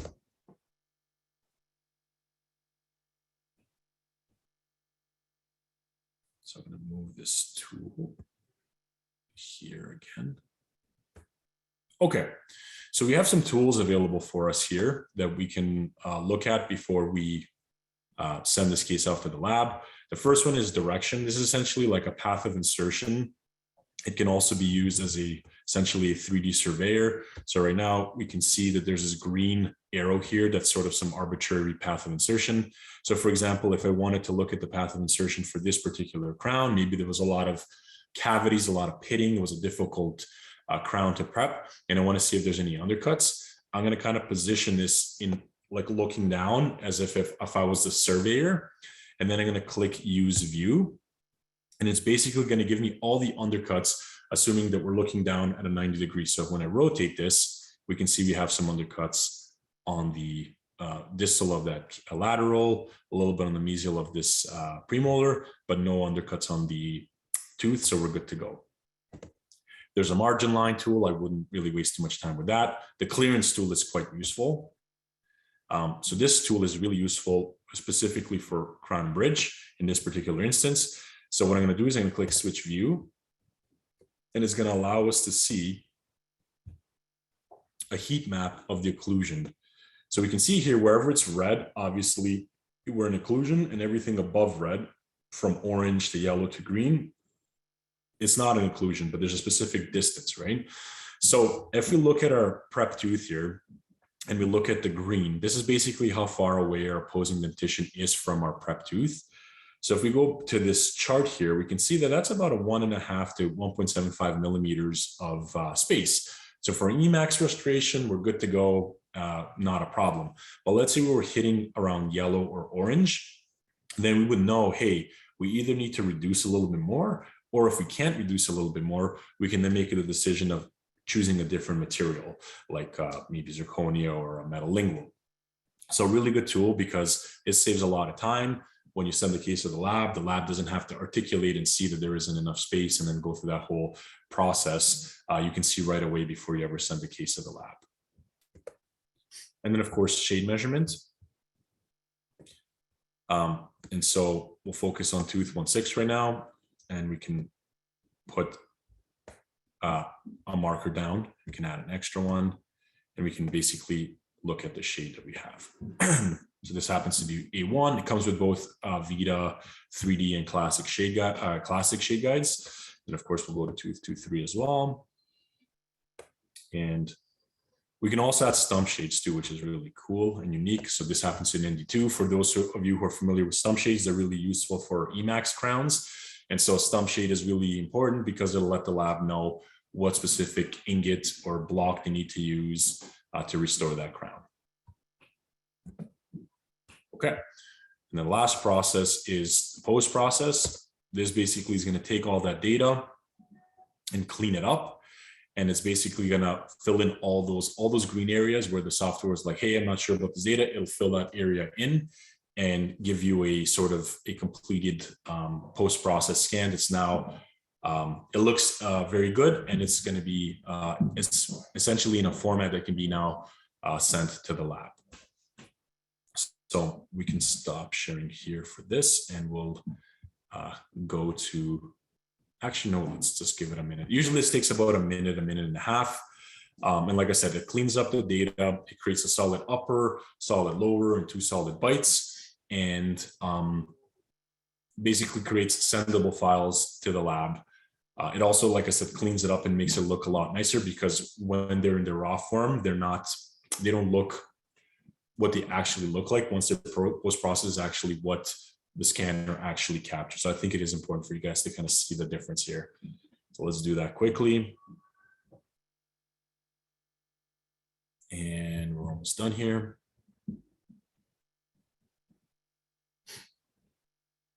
Here we go. So yeah, so we can see here how much more sharper this image looks, and it's ready to go. And then of course, the last part is we click on the 2 little figurines with a message in between, or the letter. We click send, and away the file goes, and it gets immediately sent to the lab. Okay, I'll stop sharing, and we'll go back to the presentation. And I'll remove this, I'll move it up here. Awesome. Okay. So we talked about scanning. We've kind of covered a traditional, restoring a traditional crown and bridge case. We talked about the restoring a traditional implant case. Pretty straightforward. But let's talk about really escalating implant dentistry, right? Let's really talk about how do we escalate our business with digital implant dentistry, right? That's obviously the big thing right now. A lot of focus around implant dentistry, specifically digital implant dentistry. So let's talk about that. How do we escalate our businesses with this tech? And I think it's important to take a look that dental implant procedures do traditionally take the longest and have the highest patient disruption, right? Like, crown and bridge is one thing, certain other things are a little bit more straightforward, but dental implant procedures really are kind of the most challenging ones, most patient disruption, right? And of course, they come with a lot of prosthetic challenges. As restorative doctors, I'm sure you guys have run into situations like this. The anterior implants angle a little too labially. The side-by-side implants that are difficult to splint because the off angle. And then of course, the last one is a good example of that as well. You can see the screw hole is just about to go through the mesial occlusal line angle there, which is far from ideal. And so because of these things, case acceptance becomes more challenging, right? Case acceptance for implant cases are, much harder to overcome than traditional prescribed type of treatments. So how do we overcome this, right? Well, what are some of the tools that we can use? Well, I think it's important to look at or key patient criteria, right? I think a lot of the times we in the dental industry really focus on things that we're really good at. The implant companies are like, oh, our implants are so great, surface, thread, whatever, all that good stuff. And then the doctors are really good at what they do, and so on and so forth. But no one's really actually considering what the patient wants, right?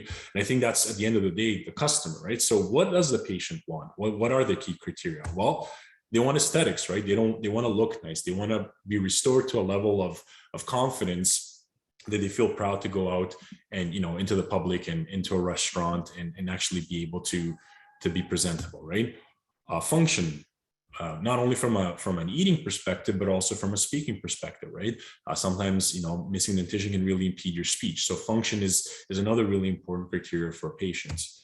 They want it as soon as possible, right? They don't want this process to take 8 months, 9 months as it usually does. They want it a lot quicker. They want minimal disruption to schedule. They don't want to be coming to the dental office and then to the lab for custom staining, 8 to 9 times as it can take traditional, right? And of course, they want minimal surgical morbidity. The last thing they want to know is that, hey, I got to go and do this implant. It's like, oh, well, not only do you not have to do this implant, but now we got to do some bone grafting, which is obviously now more recovery time for the patient.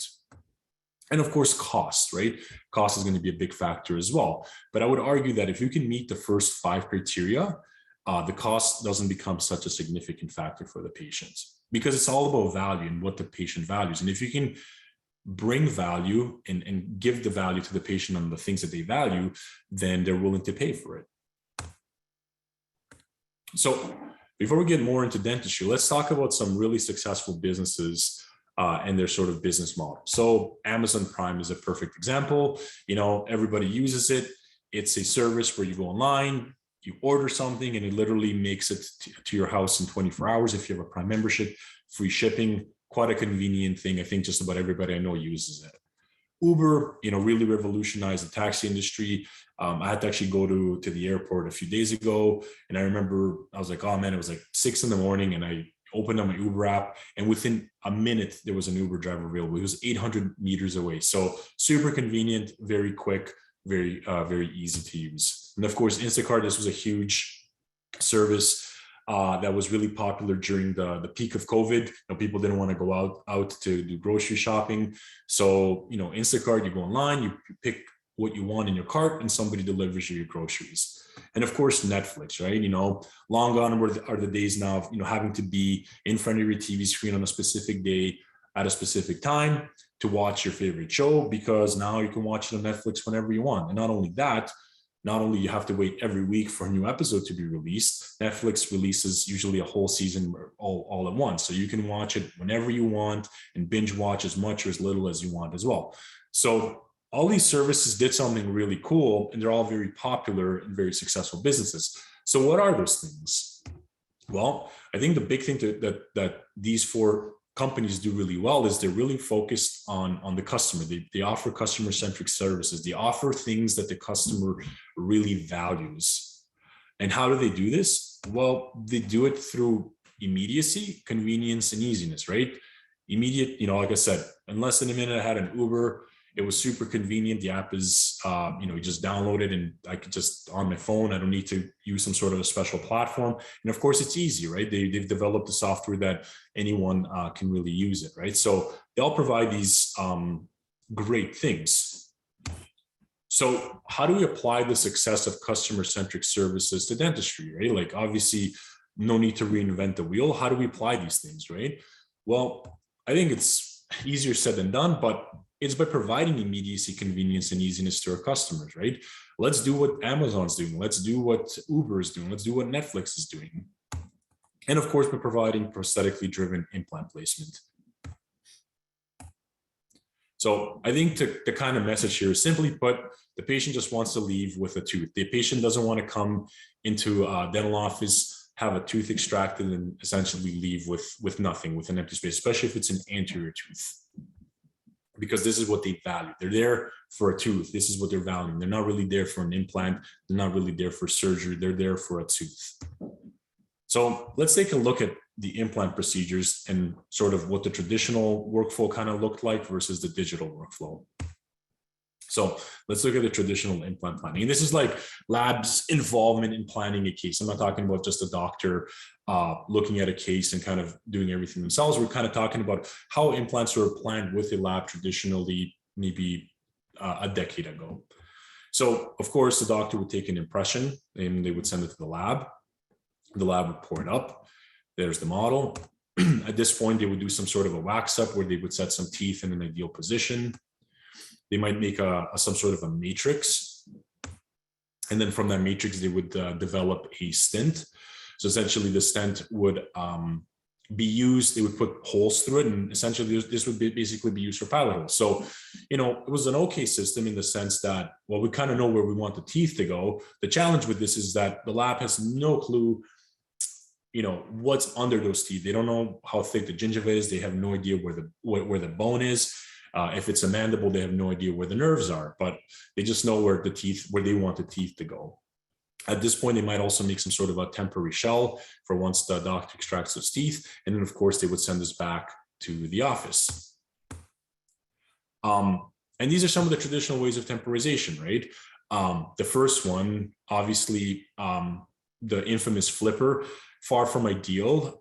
One of the biggest challenges with the flipper, of course, is right behind this tooth. Very prone to fracture. The other big thing here is that it really doesn't do anything for the patient. It really doesn't help with tissue contouring or emergence profile. It's really just a placeholder. It's just a far from ideal type of temporary, and the patient compliance with these is not very good. The second one is like a suck down with teeth in it. Perhaps aesthetically a little bit more pleasing, but once again, you're not really doing anything for the tissue contouring for the emergence profile. And then within like a week or two of these things, they'll become very unpleasant because of all the germs and bacteria that basically form in these things. And of course, last but not least, probably the best way of an analog way to temporize, which is essentially taking a temporary healing temporary abutment and then building up a crown. This is probably the best method because it'll actually support the tissue and it'll actually contour that emergence profile for the final. The challenge, of course, is it's a very time-consuming process for the doctor. And of course, if the immediate isn't polished to a nice degree, it can of course cause bacteria to stick, and of course have a higher increased chance of what is it called? Having issues with the healing of that implant and the tissue. So what does the digital implant planning and immediate temp solution look like, and how can we improve upon the traditional analog method? Well, we can do it this way. We can start with an intraoral scanner. So the doctor scans the patient and generates an STL file. At this point in time, the doctor, if they have a CBCT, they'll scan the patient, or they'll outsource this to a center like Canary or whoever, maybe a colleague that has a CBCT scanner, to generate a DICOM file. Once we have the data, we can take our CBCT file and import it into some sort of implant planning software and plan our implants. At the same time, we can take our STL file, send it to a CAD/CAM software, and design our temporary immediate. And then, of course, we can print our surgical guide and mail our temp, and we can also print our temp as well nowadays with the new resins. And of course, send this back to the dental office, right? So let's see what that actually looks like, right? This is sort of what the lab would do. We kind of understand, okay, there's a few different softwares, there's a manufacturing aspect, but what does this actually look like? What's the workflow look like? So let's take a look at that with the immediate temp workflow with Synergy.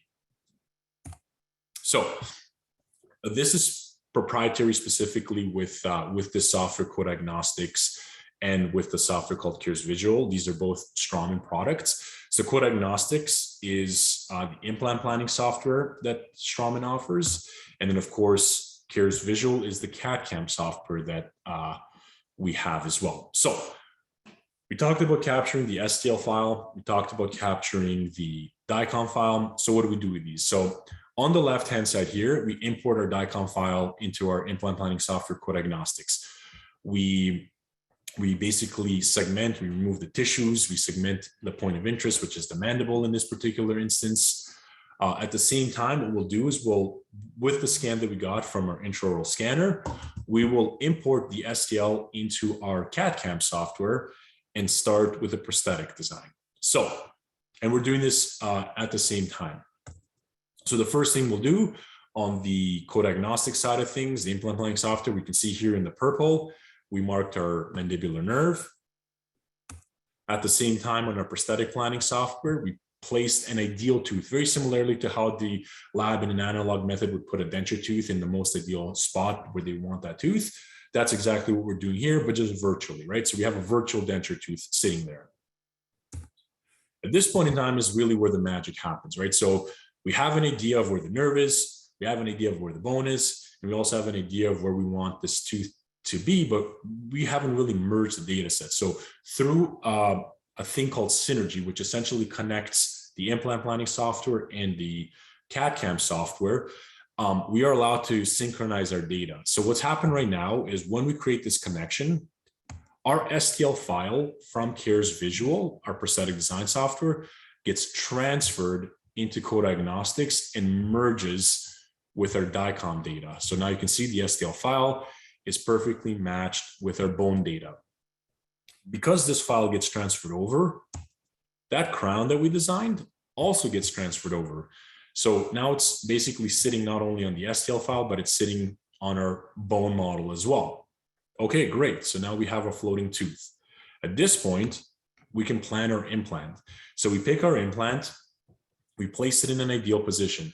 And where it's unique here is the fact that we can respect the nerve, we can respect the biology in the bone, and just as importantly, we can respect our prosthetic. So we have the best of all the worlds, of both worlds, by doing it this way. So we can see here that the implant is ideally placed in a position that will respect the prosthetics. We can see our screw hole is pretty much going right through the center of that crown. So this all looks good. We're pretty happy with it. But right now it's just information floating, in the matrix, if you will. So how do we now take this information and make something of it? Well, we go back to our CAD/CAM software, right? Once that implant is placed virtually, it'll also be placed virtually in the CAD/CAM software as an analog. And last but not least, we'll connect the two pieces, the analog and our floating crown, with a prosthetic component. So we can see here that we've chosen a tie base, for example, to connect these three pieces together. So what we've now essentially done is we've planned our crown, but no longer is it a floating crown. It's now got a connection with an abutment, and it's connected to that implant in the virtual realm. So this is all great. Virtually, we place the implant with an immediate temp, but how do we now take this information and actually transfer it to a real patient and do the surgery? Well, we do it through a surgical guide. So first things first, we're going to put our sleeve in place, our surgical sleeve. And what we're going to do is we're going to design our surgical guide. And so basically what happens is once we design our surgical guide, what we're going to be able to then do is we're then going to be able to develop a surgical protocol, essentially a printout, essentially a recipe of the step-by-step instructions on how to place that implant in the way that it's virtually placed in the real world, and make sure that that implant is positioned in the exact same position that we placed it in the virtual world. So then we print and put our crown to our abutment together, it'll seat in the implant flawlessly. How that's done is the guide itself has these little crosshairs built into it. And so when you're placing your implant, there's essentially on the holder of the implant, there's these little dots that you line up with the crosshairs. Once the lines are aligned, you know that the timing of your implant is correct. And then of course, you have to make sure that the line, the horizontal line matches the flush line or the flushness of the guide. And so then you know you've gone to depth. So once your vertical line is lined up with the crosshair and your horizontal line is flush, you know that you've basically placed that implant in the correct position and that your immediate temp will fit as indicated. And so this is what it kind of looks like. So we have our model here, we have our guide, we place our implant. Obviously this is a model, so the implant is placed in. Obviously in this particular instance, it's an analog. And then of course, our temporary crown will sit into this model, and we'll basically ship this to the dental office. And of course, it's produced by a local lab. Okay, but guides don't always work. Sometimes things change. There could be a certain complication. Maybe the guide didn't fit for whatever reason. So what do we do if the guide doesn't work? And how do we utilize digital to still get an immediate temp, even though we couldn't go through the full digital workflow that we just demonstrated? So what we can do is we can do digital temporization post-surgery. So we do have a few surgeons that are doing this as well. Some surgeons aren't super into guided surgery, which is completely okay. And so this is the workflow that they utilize. So first, what they'll do is obviously they'll extract the existing tooth and do the surgery. They'll do their implant placement, or if there is no extraction to take place, and they'll just place the implant. They'll scan the site with a scan body. So as we did earlier, of course, you need to acquire primary stability. If we're happy with it, there's primary stability, and we're happy that we can immediately temporize this implant, then what we do is we have a ready scan body. We place it into the patient's mouth, screw it in. We scan the patient, and then we send this data to the local lab. Now, of course, communication is everything. Communicate with your lab, let them know that this is coming up so they can be prepared for it. And within 24 to 48 hours before the tissue really starts to heal really well, the lab can provide you with an immediate temporary crown. Now, of course, with in-house workflows, if you invest in a printer as well, you can actually turn this around as quickly as 2 to 3 hours as a solution. So once again, this is more of a next year topic that we'll kind of get into more with 3D printing and mills, but just know that it is available, that you can do this in-house much quicker. And then, of course, custom healing abutments, right? Maybe you don't necessarily want to, let's say it's a bruxer, or you're concerned about the immediate temp causing potential issues for the implant healing.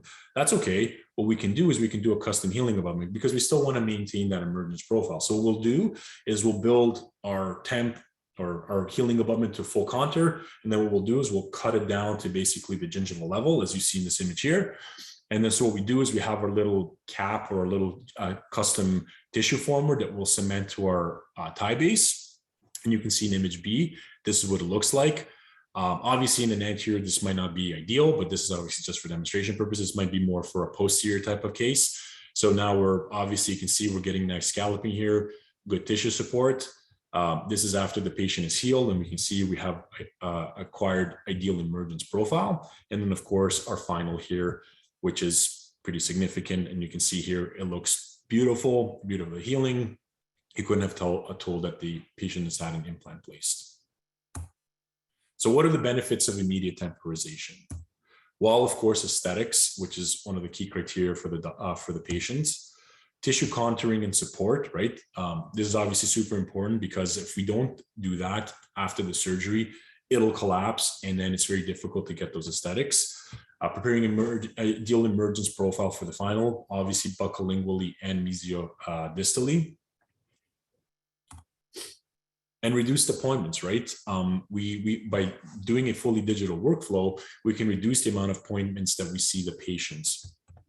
And of course, case acceptance. Like I said, once again, we have to go back to what the patient values, right? And the patient values immediacy and leaving the same day with a crown. So by offering the things that the patient values, we're able to have a higher level of case acceptance. And I want you guys to think about something as well, which is quite interesting, obviously, specifically regarding to this point. Clinicians who adopted guided surgery in their practices saw an increase of implant cases by 2 times on average. So just put that into perspective. A clinician that had maybe 50 implant cases a year has increased their implant cases to 100 on average that have adopted guided surgery in their practice. This is something we found, and it's quite an interesting statistic, right? And another one that's really interesting that I actually found that during COVID, during all the webinars, and we were all webinared out, but there was one particular lab out in Portland, Oregon that was really, really, really great speaker, but they had a really interesting statistic that really resonated with me. They found that in 60% of fully guided cases, so once again, keep in mind, they have this whole ecosystem. In 60% of fully guided cases, with guide and temp that they provided for the doctors, they were able to go to the final impression post-healing, they were able to go to the final post-healing without taking a final impression. So to kind of put that into context, they went through the whole synergy workflow. They designed the temp, they did the guide, the doctor went, they did the surgery, the temp fit in really well, everything was good. After the healing took place, the gingiva looked good, the bone looked good. And so the temp was in an ideal position. So at this point, there was no need to take a final impression. And so what they did was then they took the data that they had of the temporary crown, and because it's just data, they were able to now manufacture that crown into a final material like Emax or zirconia, whatever it is, and then basically send that to the office. So the lab or the office didn't need to bring that patient in for an impression appointment. They were just basically able to bring that patient in, take out that temporary, and put in the final. And they found that in 60% of these cases, and this is obviously onesie-twosies, they were able to do that. So that's for me, that was quite a significant statistic and something that I really wanted you guys to kind of think about, right? What does that look like for your practice and your patients? So of course, what are the benefits of the dentist? Well, guided surgery really offers a lot of predictability and accuracy, right? We have a game plan. We can see the bone, we can see the nerve, we can plan our prosthetics. So by having predictability and accuracy, it of course increases their confidence to do more challenging cases, to do cases that we maybe otherwise wouldn't have felt comfortable doing. And of course, it allows us to do less invasive surgery. Maybe in situations where we thought we needed to do grafting, by having the whole scope, we can change the plan because we have a better idea of what we're working with, and maybe we can move the implant into a different position where maybe we don't need to do grafting, but are still able to respect prosthetics and the biology, right? So it allows us to avoid surgery in certain instances, and of course, once again, it increases the case acceptance with our patients. But at the end of the day, the key message, of course, is it all starts with this, an intraoral scanner. It all starts with that, right? It opens the gateway to so many different things. And I highly encourage you guys, if you haven't already, to really look at intraoral scanners because I do feel they really will take your practices to the next level, from the simple restorative stuff to the really advanced implant planning and surgical processes. So guys, thank you so much for listening to this presentation. And if there are any questions, I would love to take them. Thank you very much, Milan. It was really informative. I just love the blend of business and dental, okay? I think we have one from Dr. Gum. And okay, so I don't know if it's a question or a comment, but I will read it to you because he sent it to me. The majority of dentists have now switched from analog to a digital office. It is very rare to see a dark room with a developer, stop bath, and fixer. Well, that's going way back. However, most of this is seen in younger dentist offices, including intraoral scanners. My question is, what is the future for older dentists? When they take an impression the old day, will the lab refuse to accept their cases moving forward? That's a loaded question. It is, yeah, absolutely. So no, I don't think I think the big thing to keep in mind is labs are quite malleable. Most labs have digital scanners because they needed to, right? For the longest time, dentists did not have intraoral scanners. So it was very, they couldn't restore cases unless they digitize it themselves. Things like zirconia, you need to digitize it because it can only be manufactured through a digital workflow. So most labs will have lab scanners. So even if they are receiving traditional analog impressions, they'll still facilitate. And I'm not really worried about that. I guess the challenge I would kind of throw back is, as an older dentist, of course, what's near on the horizon is retirement, right? And a part of that is potentially selling the practice to somebody. And so how do you differentiate your practice to this potential buyer when there's so many practices out there to be sold? And so I think digital is kind of going to be an important one, because as a purchaser of a business, you also got to think about, it's the same thing with the lab industry, right? You go into an old school lab and it's kind of like, okay, well, they don't have a scanner, they don't have a mill, they don't have a printer. The business is good, but I need all these things to kind of do what I need to do. So how much is this going to cost me? So once again, to that point, I think it will definitely make your practice more favorable by having digital in the office from that perspective. Okay. There's Bobby Begg. Let me see. Great lecture, Milan Spears and I attended this from Rochester. You should plan and come here to present to my residents. Very high quality presentation about digital dentistry. Good Day job, and Bobby. time, day and time, Bobby. Just you know my number. Let's do it. No, it's really important. Like I was trying to, analyze the figures because I love that, Milan, from your ROI calculator. And, but I will spend it later on. Going back to what Dr. Gom was saying is, now, when I first started the intraoral scanner, a lot of the dentists, a lot of the TIA members, said, well, we're not going to do it. We're too old. Now, you are forced to go to it. And if I remember correctly, Larry, going back to Dr. Gum, I think it was one of your daughters, 3 or 4 years ago, they came to you and said, hey, Dad, I don't want to go to my dentist because they make me gag. They have, the analog impression taking.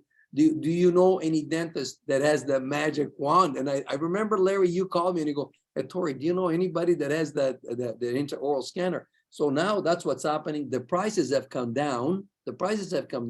So more and more people are buying them. The other thing, Milan, just a comment, is that the old school labs, a lot of old school labs are closing. Yep. Absolutely. They're just calling it quits. I saw in the Atlantic provinces, like we did, I do then Spectrum Day Halifax twice every second year. And then I think 8 years ago or 6 years ago, hey, your math teacher must have been bad because you haven't been here. So we went, but I tell you, the majority of the labs that we used to talk to, Milan, they're closed.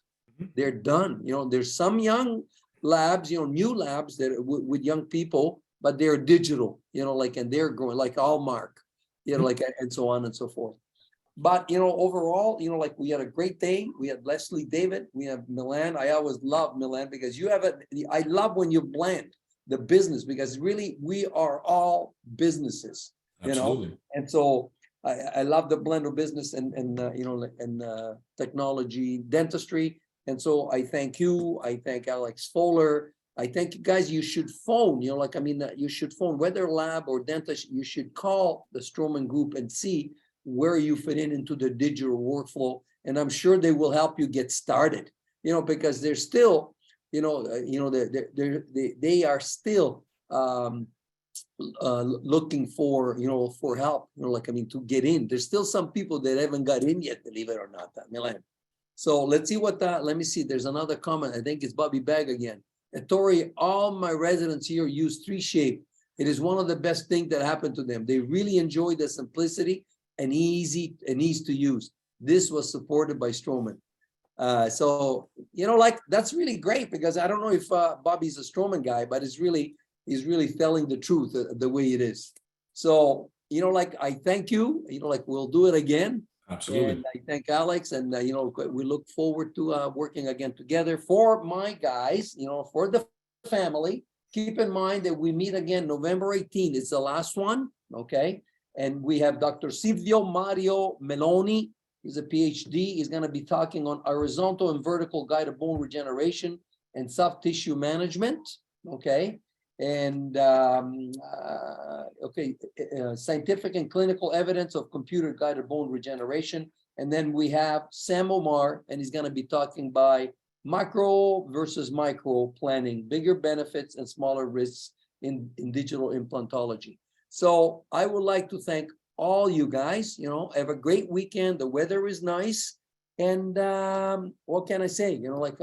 Until next time, ciao, ciao for now.